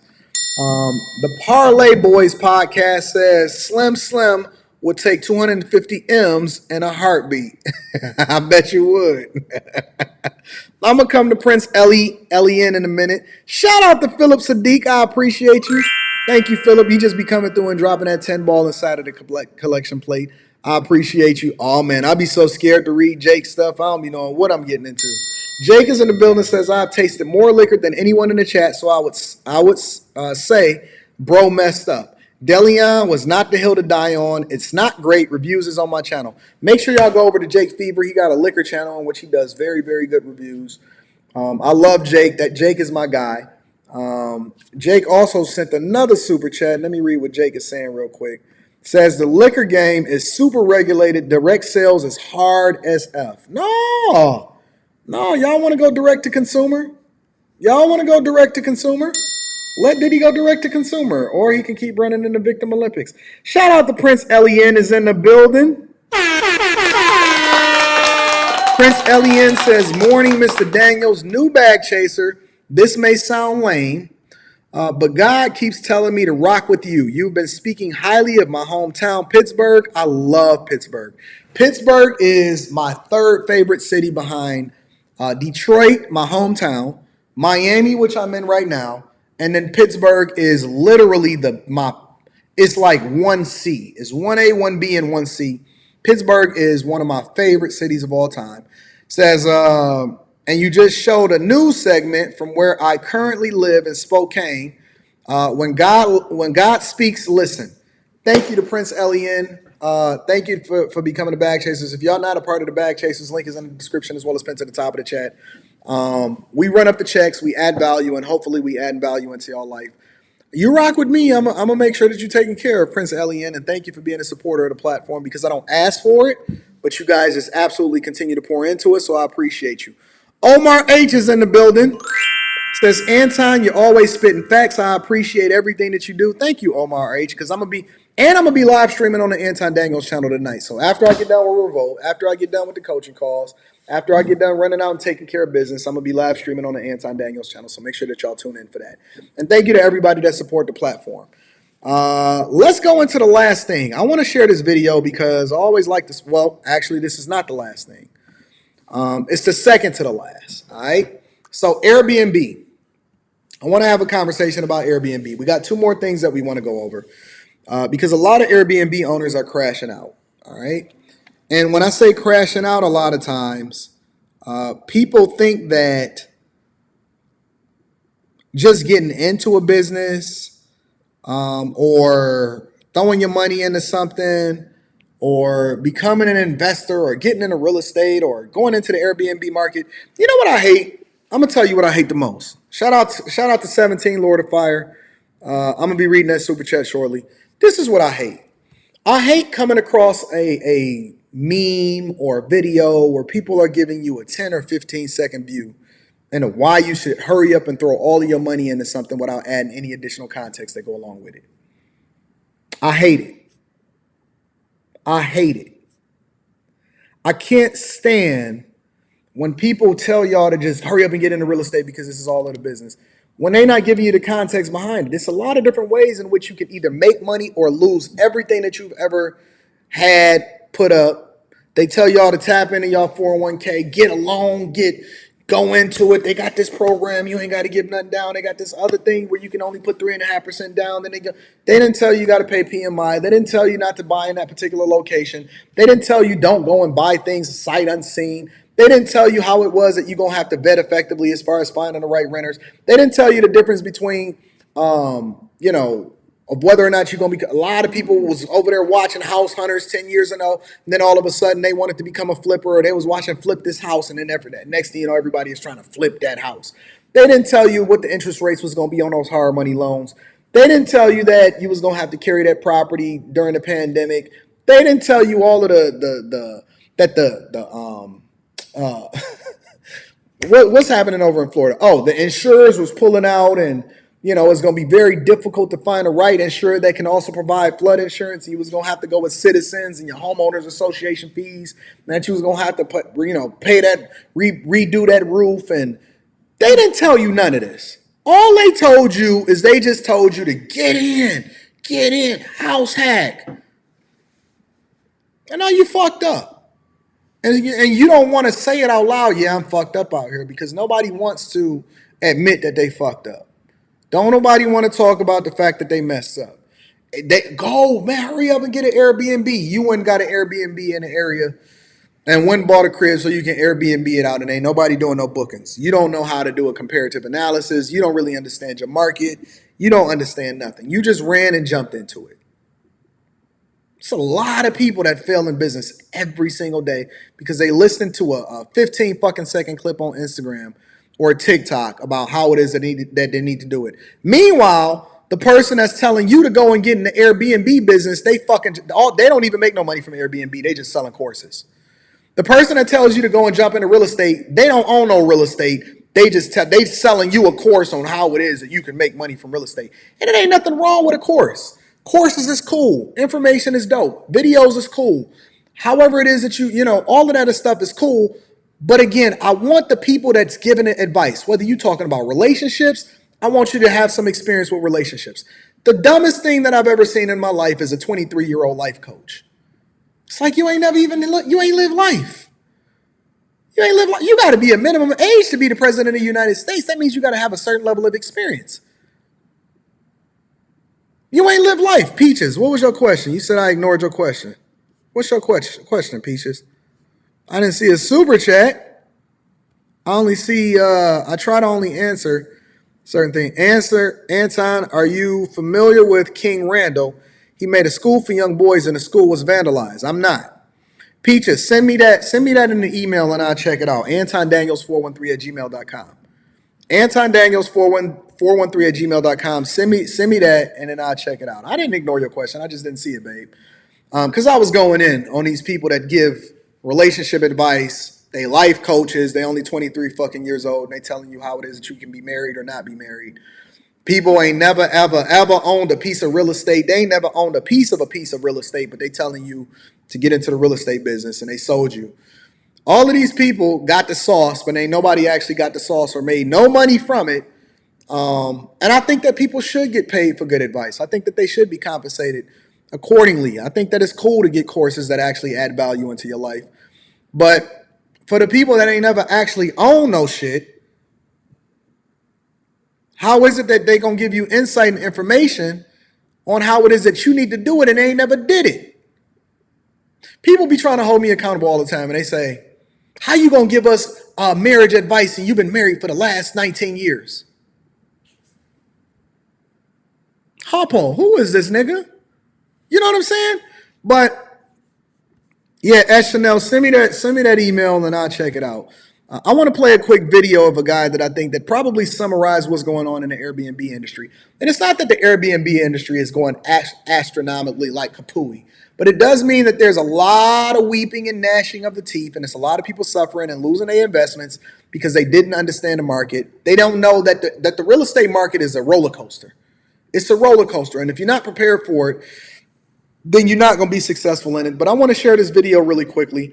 with a guy that probably can break down in a summary really quickly of what's going on in the Airbnb. A massive Airbnb liquidation is about to hit the U.S. housing market, where we see hundreds and thousands of Airbnb owners be forced to sell their property, with the central issue for these Airbnb owners being something that's called Airbnb bust, the new trend where the revenue and profits for Airbnbs are collapsing, with the average Airbnb owner in America earning 21% less revenue this year compared to last year, with those declines reaching as high. The average Airbnb investor is going to be making 21% less revenue this year than they did last year.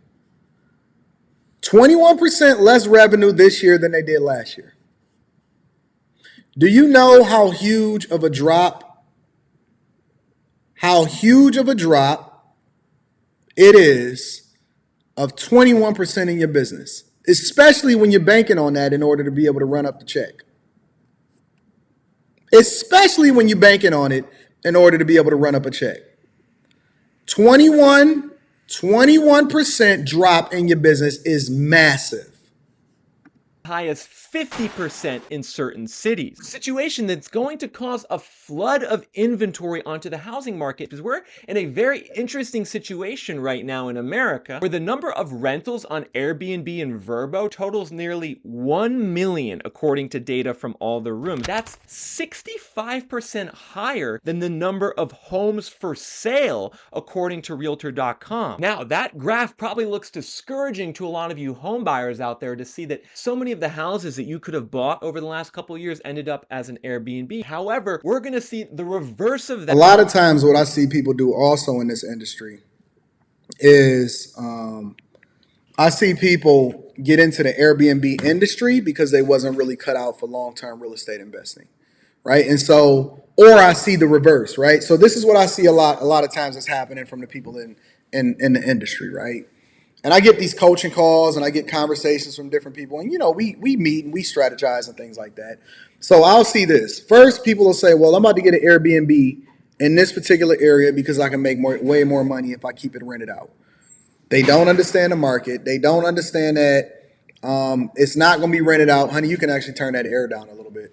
They don't understand the market. They don't understand that it's not going to be rented out the majority of the time. Thank you. I appreciate you.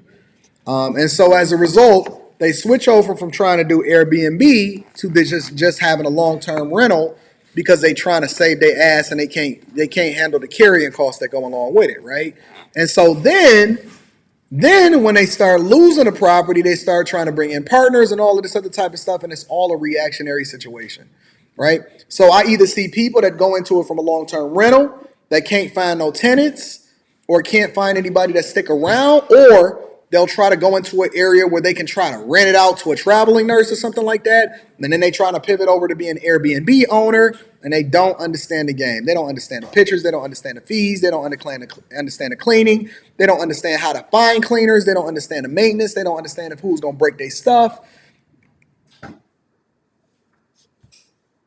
That trend occur into the future now that Airbnb bust is here and the revenues are going down. And ultimately, I think this situation could be as bad as the subprime crisis in 2008 for some of these cities, because people don't understand just how much shadow inventory is lurking in these housing markets from all the listings on Airbnb. I mean, let's just take a look at Phoenix, for example. In Phoenix, the Airbnb revenue per owner has absolutely collapsed from its levels in 2021 and 2022 down to only $1,700 per month. That's down. That's revenue. Now remember, revenue is completely different than profit. Revenue is completely different from profit. So your carrying costs, your insurance, the maintenance fees, cleaning, right? The mortgage, the property taxes, revenue. And again, look at what it is that he's comparing it to. $4,300, basically $4,400 per month on average in revenue to down to $1,700 in revenue.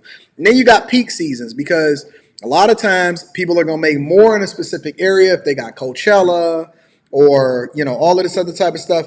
Actually, Shelby Church had a very good video about how she was actually losing money on her Airbnb, but she's going to keep it because she looks at the property as an asset, right? And so she's going to make money long term because she's looking to hold and that revenue, holding that real estate market, right? But it's got to be a short and long-term strategy that comes along with this stuff. 50% from where it was just a year ago. And what's scary about that is that the revenues in Phoenix are down 50%, while the supply of Airbnbs has nearly doubled in just the last 15 months. So you have... That's another factor that people are not taking into consideration. So the revenue has nosedived by more than 50%. And here's the other part of it. More people are getting into the market.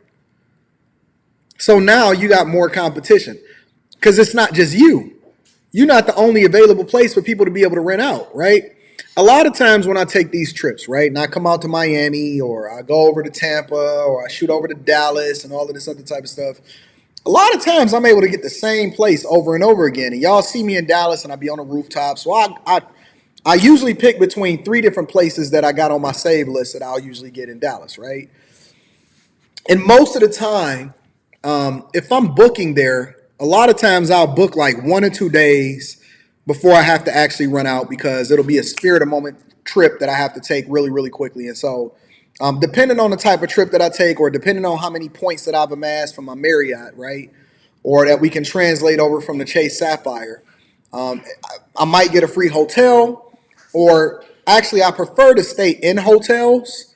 But if I got to shoot content or I need a lot of space or I'm having people over, I'm going to have a party or I'm going to have a get together or I'm doing some networking, then I'll get an Airbnb. So it depends on what I'm doing that determines what type of, if I get a hotel or I get an Airbnb or what type of Airbnb in what city, right?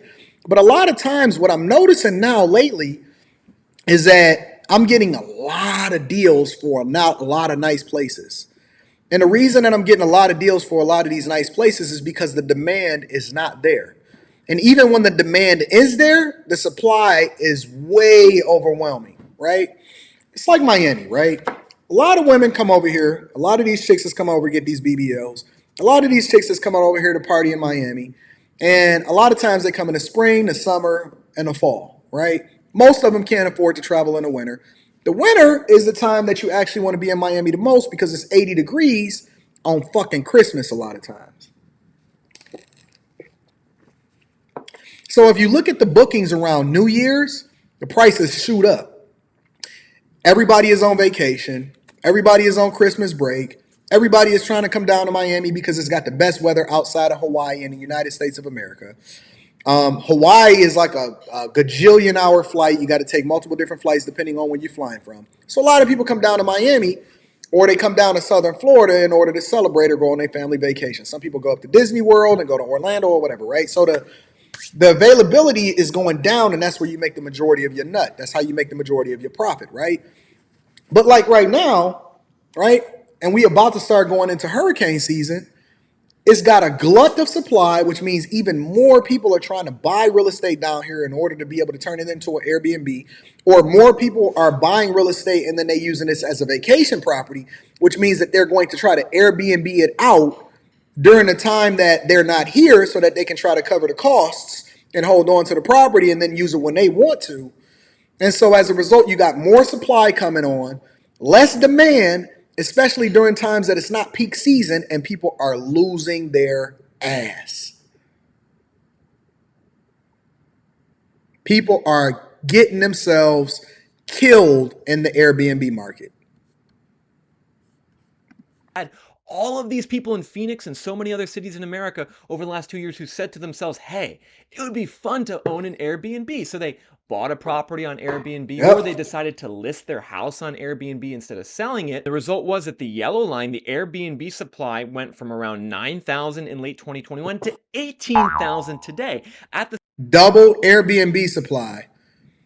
The bookings is less. The amount that they booking for. When I come to Miami a lot of times or when I'm doing it at Spirit of Moment, most of the time I get a deal. They'll slash it by $600, slash it by $1,000, depending on how much I'm paying for the thing, for the place, because they just want to get it booked up.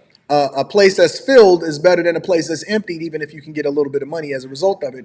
So they hoping to get bookings a lot further out, but they're not getting bookings as far out as they should. At the same time, the blue line, the for sale inventory in Phoenix has crashed back down to historically low levels. But now we're going to see the reverse occur. This Airbnb supply is going to crash down, causing this for sale inventory to go back up, especially because lots of these Airbnb owners used subprime loans to purchase their Airbnbs over the last couple of years.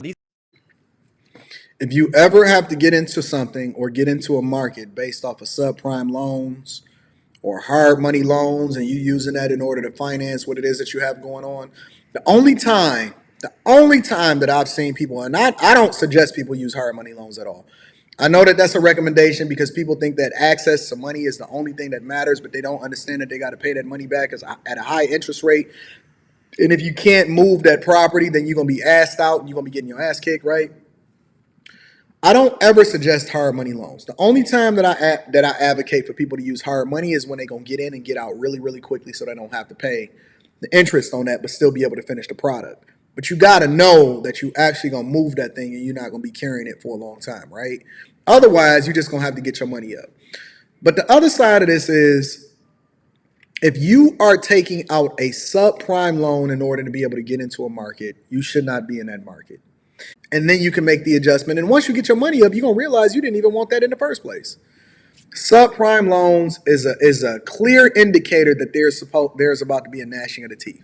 These Airbnb owners use something called DSCR loan to buy their properties in many cases. And what a DSCR loan is, it's the loan that they can get from a subprime lender where they don't need to provide proof of their personal income. Often they don't need a good credit score to get a DSCR loan, because the loan is based on the income levels from the property. So long as the income levels are good, there's no issue. But if the income goes down because revenues collapse by 50%, then you have a big problem. You can see this is actually something that Bloomberg wrote about 1 year ago. They wrote an article talking about how Americans are building vacation home empires with easy money loans. And this article talked about a woman named Brenna Carls, based out of the Great Smoky Mountains, who was making $100,000 a month by being a mortgage broker specializing in loans for vacation homes in eastern Tennessee. And one of her clients was a 29-year-old former grocery store manager in Columbus who bought 4 rentals in the Smokies in East Tennessee. She borrowed over $1 million in these DSCR loans to purchase the properties, which have a typical monthly mortgage payment of $2,600 a month. Now,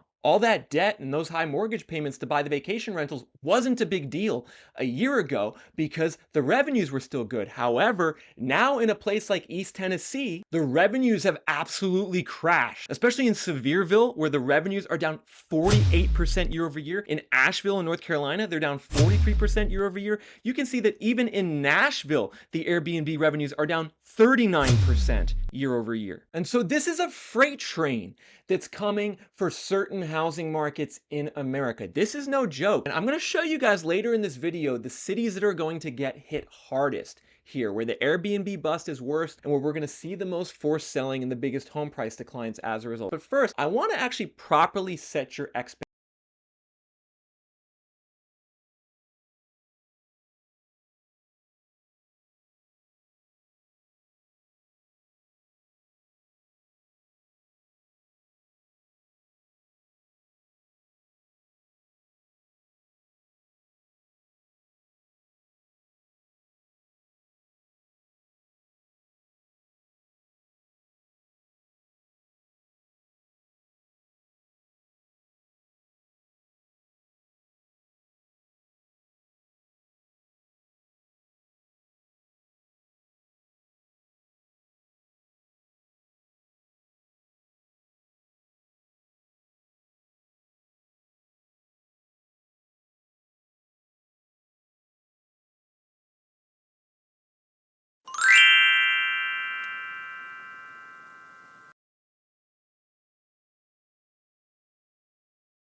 Look at me, Rita. I ain't got no sound. Why you ain't telling me you ain't had no sound, honey?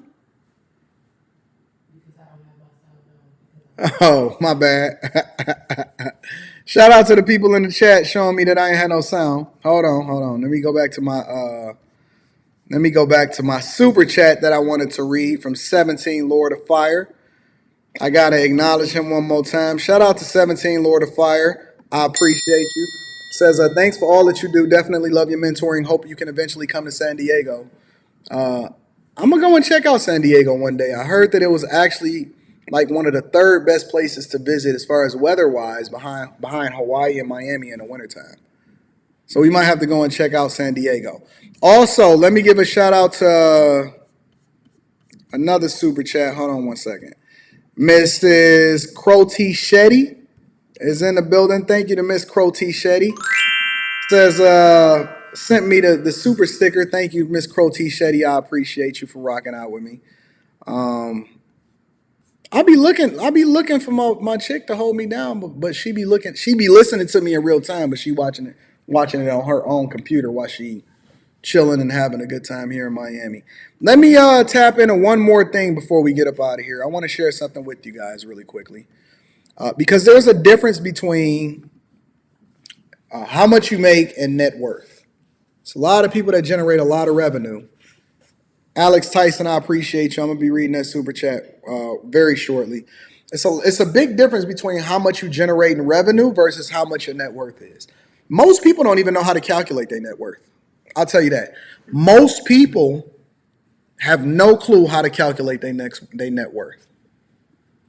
Honey, do you know how to calculate your net worth? I'm gonna have to teach you. I'm worth a lot, though. You worth a lot? Yeah. You don't know how much though. How do you know how much? How do you know you're worth a lot? I'm worth a couple million. That's it? But now, How do you know how much you're worth? How do you know how much your net worth is? How do you know you're worth a lot? I'm going based off of my personality. So your personality is determined. How do we, hey, chat, how do we break down how much personality is worth? You know what I'm saying? A lot of people are not familiar with how to be able to break down their net worth. But I'm going to be going into that shortly. It's a video that is in my algorithm where the guy walks around and he asks people, how much do they make? How much do they make? And then what's their net worth, depending on whether or not they're comfortable with him in the question. Here's the thing. When I was watching this video, when I watch his videos sometimes, though, and he walk around and these people walk around and say, how much did you make? You know what I'll be thinking to myself? Whether or not these same people would be receptive if somebody like me was walking around in Newport Beach out there in California saying and putting a microphone in their face and saying, hey, how much do you make, sir? You got to know your market. You got to know who you are. You got to know your market. You can't be walking around as a person that got, that got Versace glasses on, walking around asking people how much do they make. They might think I'm trying to set them up, but it's all because of the black people that's over there doing bad things, making us look bad. Anyways, hit a like for the YouTube algorithm, subscribe to the channel, and turn on your notifications. I want to get into this video. How much do you make per year? What's your biggest tip when it comes Let's to get past saving money? it. Do you have any? What's your net worth? About 200,000. How much do you make per year? 150. What do you do then? I'm a consultant. For what He company? said his net worth is $150,000, but he makes about $200,000 a year. No. Hold on, let me rewind that. I think he said his net worth was, let me see exactly. I want to make sure I get that right. It's 150 and 200, but I'm not sure which one he said that he made. I think he said he made 150. About 200,000. How much do you make per year? 150. So his net worth is $200,000, but he make $150,000 a year. Do y'all think in the chat that makes sense? His net worth, now, for those of you that don't know what your net worth is, if you're still trying to figure it out, your net worth is basically all of your assets, all of your cash, how much you own, right? Minus how much you owe. So it's how much you own versus how much you owe. Now, the how much you owe part, a lot of people get that messed up because they start looking at the value of their home and they say, oh my God, my home is worth $500,000. I'm worth $500,000. Nope. Your home is only, or your net worth is how much your home is worth minus what you owe on it. So if you owe $250, then that means that your net worth, or what contributes into your net worth, is $250,000, not $500,000. So he says he's worth $200,000, but he makes $150. Let's continue. What do you do then? I'm a consultant. For what company? Booz Allen. So what's your monthly rent? I'm kind of lucky right now. I'm renting with a friend, so it's only $1,000. Okay. He's renting with a friend, and he makes $150,000 a year, and he's only paying $1,000. Now, if I drop a video that says that, man, I'm living for free, then they're gonna say, oh my God, you're broke. But I make a gajillion dollars.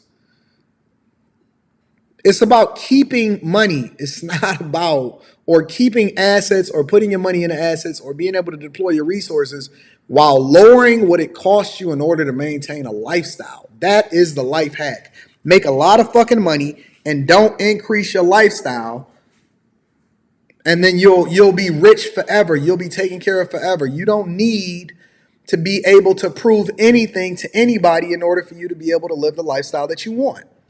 All right? What's your best personal finance hack? Don't spend too much time figuring out how to save pennies. It's more productive to learn how to make more money. Don't spend too much time. This is the best part of the video for me. Don't spend too much time learning how to save pennies. It's more productive to learn how to make more money. Now that goes against everybody that says that $40,000, $50,000, and $60,000 is enough to be able to support a family of 4 or 5. Don't spend too much time trying to save pennies. You need to be spending more time making more money. Look for free things on Craigslist. Slick deals? Do you use that? Nope. I don't want nobody's couch off of Craigslist either. Slick deals also, Yeah. but I mean, Freebies. that's one of the traps. Like, don't spend too much time browsing slick deals and like trying to find like $50 off. Just try to make $10,000 more dollars. Thanks, guys. Thank you. Thank you. Yay. Do you have a second to answer some questions? No. Okay, no worries. So what's your name? Kathy Hope. They dissing him too. They dissing this nice Asian man too. What is your net worth? $2 million. At the height of your career, how much were you making? $200,000. Her net worth is $2 million, and at the height of her career, she was making $200,000. Let me ask y'all a question. I don't know how old this lady is, but let me ask y'all a question. Do y'all think that $2 million as a net worth is enough to be able to sustain her for the rest of her life? She looked like she's well taken care of. She got that, I just came from the salon, white woman hair and all of this other type of stuff. And she got the glasses on and everything. Her net worth is $2 million. She's relaxed. She's not stressed out. She's not out here suffering as a result of it, right? But she's saying that her net worth is $2 million, and at the height of her career, she was making $200,000 a year. And what did you do? Insurance broker. Do you have any tips for anyone that wants to become an insurance broker? Don't go into the business. They lowered the commissions too much. What's your biggest expense right now? Real estate taxes and long-term care. What's your biggest tip when it comes to saving money? Well, you have to make a lot of money to save a lot of money. Cool. Thank you so much. Do you have a couple moments She said you got to make a lot of money to save a lot of money. to answer some questions about personal finance? Oh, no, I don't do that. Okay, no worries. She's filming me. What's your name and what do you do? My name's Rachel, and I am in charge of our customer care department at Tubby Todd Bath Company, based in Carlsbad, California. Natural skincare products for your whole fam. What is your net worth? My net worth, I have no idea. I can always tell people that don't know what their net worth is going to be. I can always tell immediately people that's not even going to have a clue of what it is that they're worth. Or they not willing to have a conversation. She probably got a bunch of student loan debt. She's my boss, so it's awkward. Honestly, I have no idea what my net worth is. How much do you make per year? About $65,000. What's your biggest expense right now? My child. Oh. How much does your child cost? $2,000 a month. Kids cost. Kids are expensive. She says her child costs at least $2,000 a month, which is the equivalent of $24,000 a year, which her kid probably costs significantly more. She's probably leaving a lot out, but she's probably just talking about childcare. I know people that pay $2,000 a month in childcare alone. That's a lot of money. What is your biggest money-saving tip? Don't impulse shop. Take a second and think about it, because most of the time you're just buying it to make yourself feel better, and then once you buy it, you don't feel better. You know, the happiness that you get from buying something is fleeting. She got that, what is that called, a fupa? No, I'm saying, I can't help but to notice certain things that other people may not notice. 'Cause I know a lot of people is interested in the money part of it. But she got them jeans that show off her fupa good. I know. Why she tucked that shirt in and she got that big old fupa? Can't she get rid of that? Do you think she can get rid of that fupa? Or most of it? Why she tuck her? Why does she tuck her shirt in the front to show off the fupa? Is what I'm saying. So give yourself a second thought. Thanks so much. High five. Good job. Thank you. Thank you. Isaiah Real, 31, and I'm a certified financial planner. What's your net worth? Net worth? Oh gosh, 700,000. And how much do you make per year? 300,000. Do you have any tips? Ballin', 300 bands a year, $700,000 net worth. See, that's what I want my certified financial planner.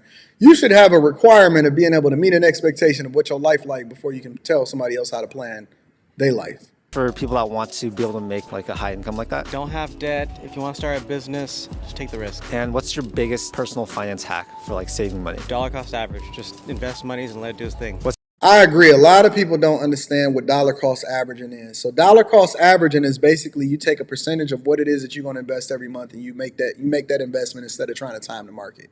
A lot of people try to time the market. They try to time a specific stock. Is it low or is it high or whatever? You can do your research, but once you find something that you actually see a lot of value in, to just automate the process and dollar cost average instead of trying to figure out how you can get more funding and all of this other type of stuff, automate that stuff, let it do its thing. Before you know it, you're going to be rich as hell and you're not even going to realize it. And you're not even going to miss it.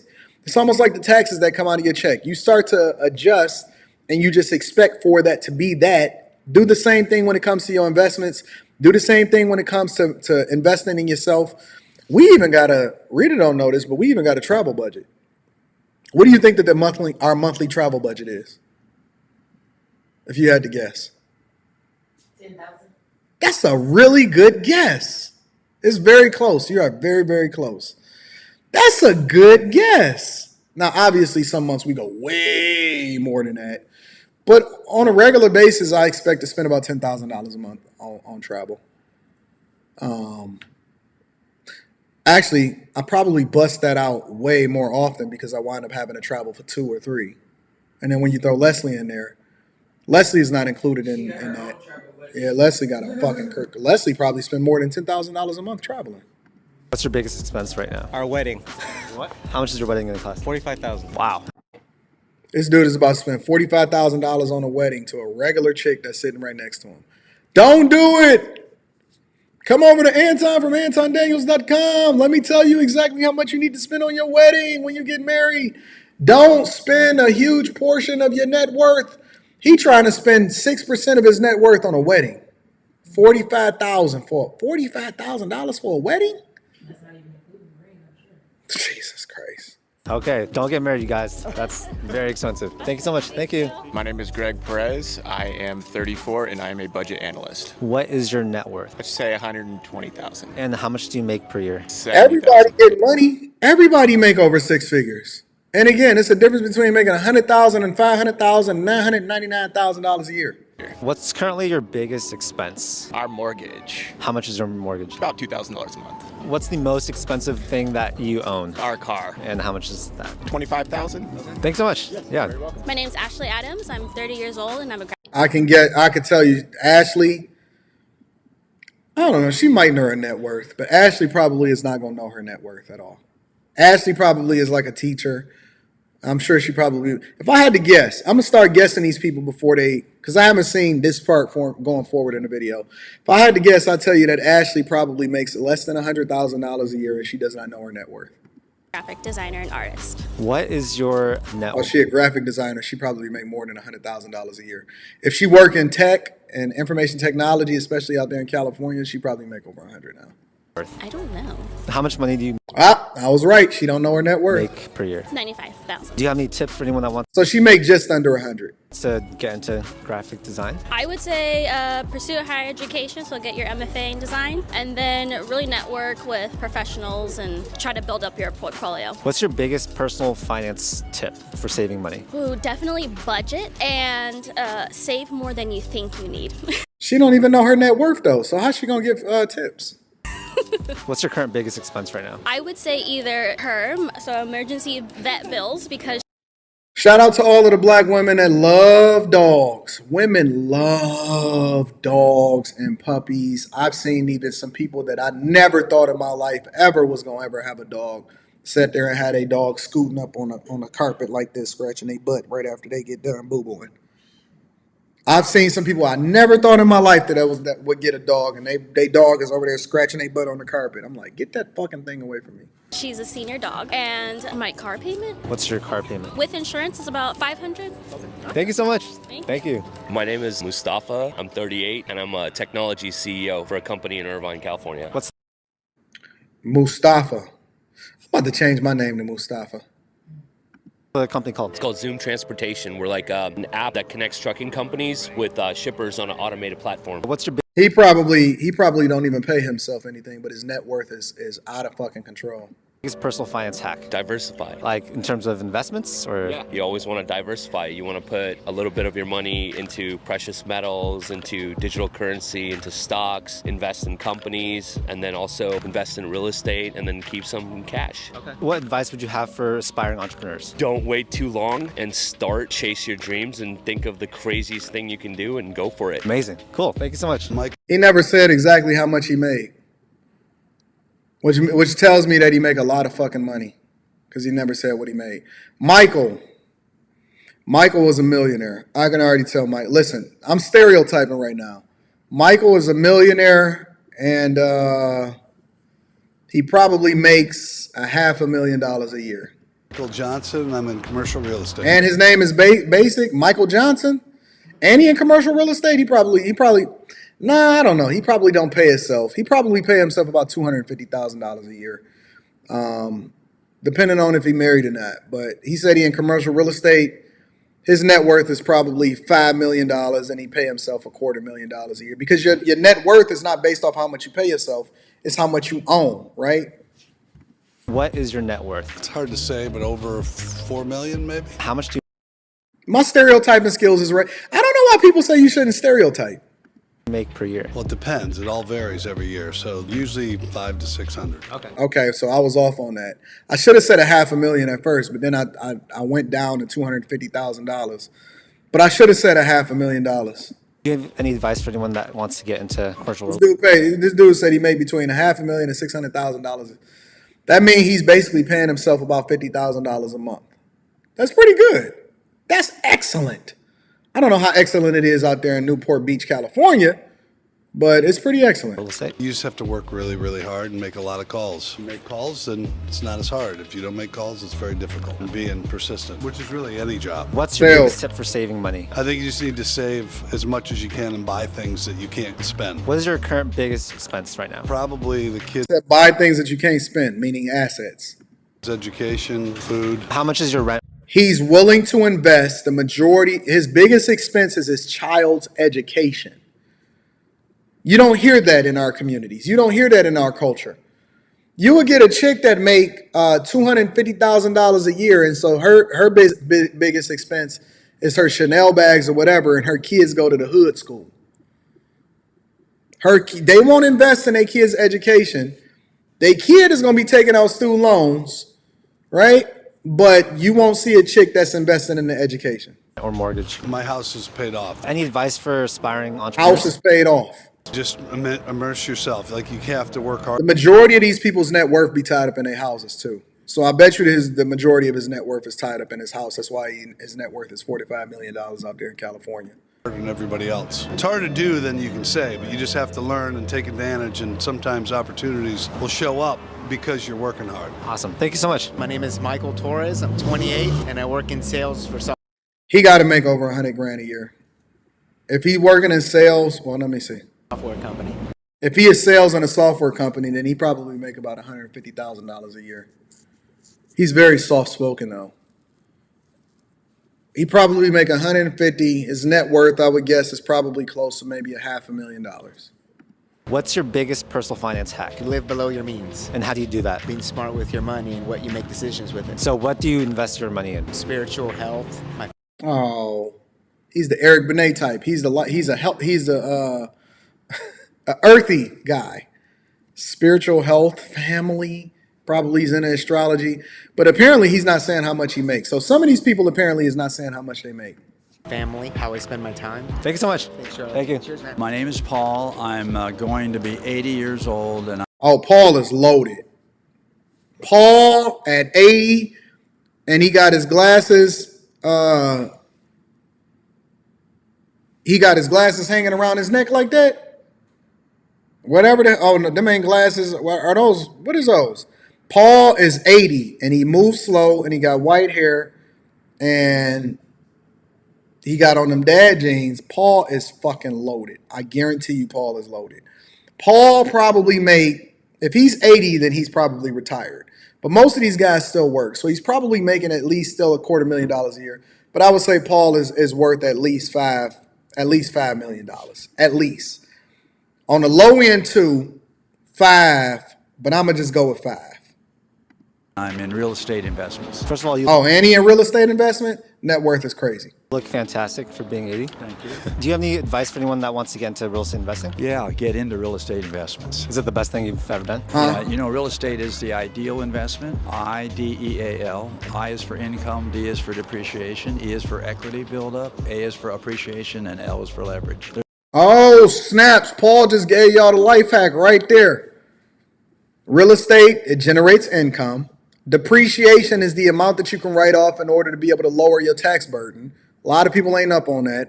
Equity, the equity that you have in a property continues to justify whatever it is that you are substantiating as your net worth, meaning the amount that you owe versus the amount that the property is worth. That's the equity in it. The appreciation is how much the property continues to go up in value with you just holding on to it. And then the leverage. Man, Paul just gave y'all a life hack. Shout out to Paul. There's no other investment that offers all. I'm taking that. Ideal. I'm taking that. Those. Do you depreciate your properties? Oh, yeah. Absolutely. Accelerated depreciation? Yeah, right. What's your philosophy on giving back and charity? First of all, I believe that God owns everything and we're just stewards. And so our family believes in giving while we're living. Why he ain't say how much his net worth is? I wonder if he can get that up out of him. Knowing where it's going. And we only accumulate wealth in order to give it away. And so hope. Ideal. I'm still in that. Ideal. Income, depreciation, equity, appreciation, and leverage. That's dope. Hopefully, by the time God takes me home, we've given it all away.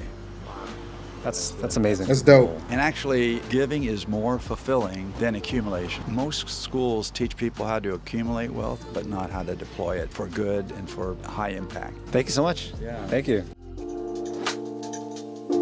All is dope. He didn't say how much he was worth, but he worth a gajillion. Probably way. I'm Matt. I'm 38 and I work in the tech industry. What's something that you like to splurge money on? I guess my daughter. If these people are not going to say what it is that they making still or what their net worth is, then there's no point in guessing.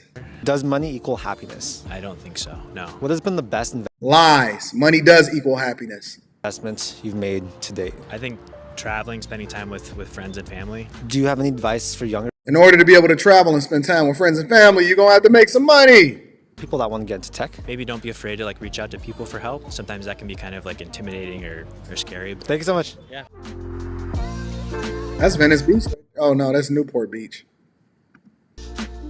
My name's That Justin. looked like Venice Beach. That's Venice Beach right there. I remember that exact walking part. Watch this part where he walking up.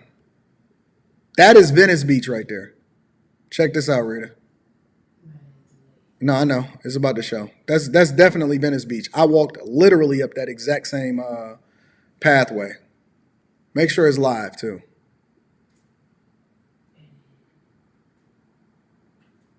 That's Venice Beach right there. You remember that background? 26 and I'm a medical student. Being a medical student? It might be Newport Beach. I don't know. We didn't go to Newport Beach's beach, but I remember Venice Beach looking like that, though.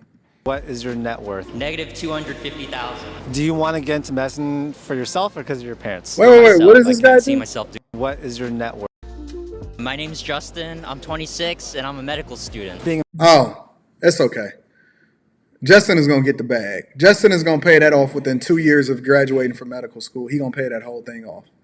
He not even going to get nothing nice for himself. He just going to keep on getting it. See, debt is not necessarily a bad thing if you investing in yourself in the right thing. Being a medical student, what is your net worth? Negative 250,000. Do you want to get into medicine for yourself or because of your parents? For myself. I can't see myself doing anything else. Do you have any advice for people that want to get into medicine? Just make sure you do your research and you know what you're getting into. It's a little bit heartbreaking being in school at 26 and seeing everyone else make money, but just Delayed gratification is heartbreaking. This is a great video. He said it's heartbreaking sometimes to be sitting in school at 26 and seeing everybody else making money and having a good time and partying and busting these hoes down. But let me tell you something. Chin. I don't even know if that's his name. Let me tell you something, Chin. Or Justin. Usually these guys' names is Justin too. Or Chain.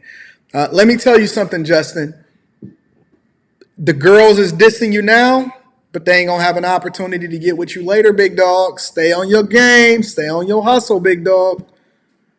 Just know that it's worth it, and if you really love medicine and can't see yourself doing anything else, then it is the right choice, and no regrets at all. So being a student, what's your biggest expense besides Housing? tuition? Rent, obviously. Yep. I mean, And how much do you spend on rent? around $1,000, $1,100 a month. Okay. Yeah. What's something that you like to splurge your money on? Expensive food, sushi especially, like, you know, those $100 dinners, but only for celebration, you know? Okay. Yeah. And then what's your biggest tip for saving You money? don't have Setting none. a budget, I guess in med school, if you do run out of money, you can always just take more loan money out. I guess that's a problem for future Justin. So I guess it's a little different in my scenario, but definitely setting a budget is good. Thanks so much. He'll be all Thank right. you. Daniel, 27. I do software engineering. What Oh, he get the bag. do you like to spend your money on? Going to the spa, getting massage, going to a restaurant once in a while. How often do you get massages? not too much, maybe like once or twice a month or something. Do you have any tips for saving money? Get a roommate. I'm actually looking to do that, especially in California. He a software engineer and he's looking to get a roommate, honey. Is crazy. And I guess the other one is don't eat out too much, which I'm kind of guilty of. What's a piece of advice you give someone that wants to get into software engineering? You can go to school for it, or if you want to learn it on your own, there's like boot camp programs for it that you could do at your own pace online. Did you go to college? Yeah, I actually went to UC Irvine. I did it that way, but some of my friends took some boot camp courses and they're doing pretty well. They work at like the big tech companies. Thanks so much. Good. My first name is Frank, and I'm 76. Frank is 76. Frank look like he a visitor. Frank don't look like Paul though. Paul had a completely different disposition. I'm stereotyping right now. Frank, I don't know if Frank is but looks can be deceiving. Let me see. 6, and I'm retired. What is your net worth? Over. Oh, okay. He said, yeah, but he said over 1 million, but that ain't Paul.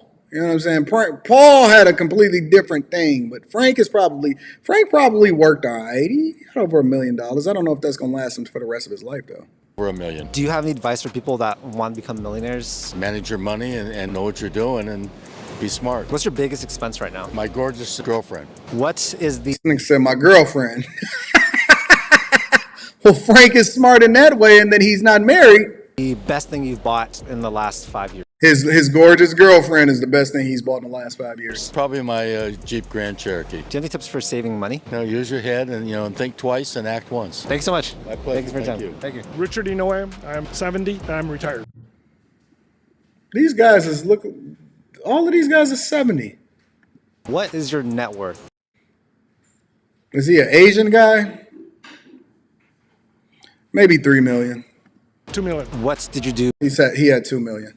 Before? I was a CFO for multiple companies in the entertainment business. Do you have any advice for younger people that want to get into the entertainment business? Keep your priorities straight. Your family is most important. Work is way down in the priority list. If you keep that priority, then if you're happy at home, happy with your family and stuff like that, work will come. I love that. And what do you like to splurge your money on? Food. Yeah. Do you have any tips for saving money? To invest wisely, to not put all your money into one basket. I like real estate, especially in California, because it kind Everybody that's everybody that's doing really, really well, so retired, no matter what they did, all of the ones that's doing really well that has a high net worth, all of it is tied to real estate. it always goes up. No matter what, it always goes up. And diversify your funds as much as you can. What has been the best investment you've ever made? Real estate. Is it like a certain property or? No, just homes, single family. Cool. Thanks so much. Okay. That's what Anton do. Single family, baby. Appreciate the time. So as you guys probably heard, I talk to people of all different. All right, that's enough. So long story short, I think that there's a lot of different people. There's a lot of different types of people and a lot of different ways in which people make money. But the one thing that we know for sure, and the two things is for certain, is that if you're not educated, if you don't have the wherewithal or the understanding as to how it is that money works, then you are going to be on the opposite end of the spectrum, working for the rest of your life and holding on to wait for the government to be able to save you, and you don't want to live that lifestyle. All right. Let me see something really quickly. Read some of these super chats, and then I'm gonna get y'all up out of here. I went a little longer than I wanted to go. But Alex Tyson says another factor is Airbnb owners charge outrageous cleaning fee. They do. I see that junk all the time, and that junk aggravate me when I see them cleaning fees. But I guess that's the hack, right? Outrageous cleaning fees to make a profit and overall poor customer skills. So people are going back to hotels a lot if these folks have no business skills. Usually when I book my Airbnbs, I do self-check-in, and I usually try to get a super host. So self-check-in and super hosts. And every Airbnb that I get, it's got to be above 4.9. I don't think I've ever got an Airbnb that's less. I did one Airbnb in my lifetime that had less than 4.9, and I regretted it. I got up out of there the same day. Same day I got up out of there. I did one Airbnb that was less than 4.9, and it was like my second time ever getting an Airbnb. And me personally, I would never get anything less than a 4.9. It's usually the Airbnbs that I get is like 4.96 or something. A lot of times I'll go even lower a little bit at the time if it have a lot of ratings, because I know that, like, one time I was reading this rating for this place, and you see all of the art on the walls, and there's literally art everywhere in this entire place. And one lady looked like she had gave a lower rating because she said in her comments, "I would like to see more diversity in the artwork on the walls." That's honest to God. And so now, I'm starting to take it into context like, oh my God, this is the type of stuff that people got to fucking deal with. The chick gave a lesser rating, and she said it in her rating. She said, I would like to see more diversity in the artwork on the walls. That's why she gave it a lesser rating. So you got to be able to take that you know what I'm saying? You got to be able to take into consideration who the fuck is doing these ratings. So when they have a lot of ratings like that, a lot of times it can be affected by these people that want diversity, equity, and inclusion inside of their Airbnbs. You know what I'm saying? Thank you, Alex. I appreciate you. Jacques Rel is in the building. Says, greetings and blessings, my brother Anton and family. I got to thank you for being a leader, equal accountability holder, and honest minus the pop. The pop lived for a week. Blame it on that other chick that was mad at me. Much respect. My name lately is Big Bro Boss Sir. Titles of respect. Shout out to Jacques Rel, Big Bro Boss Sir, and a man that is absolutely respectable and contributes to the platform. Thank you, my friend. Brock says, Pastor Love offering this last segment was absolutely fire. I appreciate you, bro. Hashtag the pop is gone. Yes, the pop is gone. And now you've been replaced by the triangle. So why are you laughing?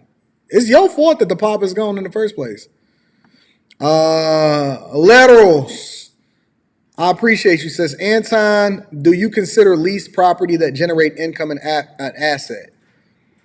Leased property that generate income. The property itself is not the asset. Is he saying that are you subleasing it out? I do not consider that an asset. It's not yours. You don't own it. Now you may make money from it, so the money that you make is now a part of your assets, but I do not consider the leased property itself an asset because you don't own it. The person that owns the property owns the asset. You know what I'm saying? So you can lease something and you can generate revenue as a result of it. It's almost like, for example, I've never done this before, but I'm just going to give you an example. If you lease a car and then you rent those cars out, right? You don't own the car because you got to give it back to the finance company. But the business itself that you've created using the leased cars may be valuable, and you may be able to identify that as an asset or add that to your asset class depending on how much revenue you make. You know what I'm saying? So I wouldn't consider something that you don't own an asset of yours because, again, you don't own it. But you could create a business that makes money from it, and then that's a completely different conversation. So shout out to you. That was an absolutely phenomenal question. Thank you, my friend, for continuing to contribute to the platform. Thank you, guys. Thank you. I'm here in Miami. I got to go record Revolt. I got to get ready. I got to hit the streets. I got to see what's happening out here. All right. So listen, I love you guys. I appreciate you. Thank you for continuing to rock with me. Make sure you hit a like for the YouTube algorithm. If you haven't already, make sure you tap into the Patreon. Link is in the description as well as pinned to the top of the chat. Shout out to Teach Hanley. 30% off your first order plus a free gift. Make sure you click that link in the description. I love you guys. I appreciate you. And I need you to do me one more favor before we get up out of here.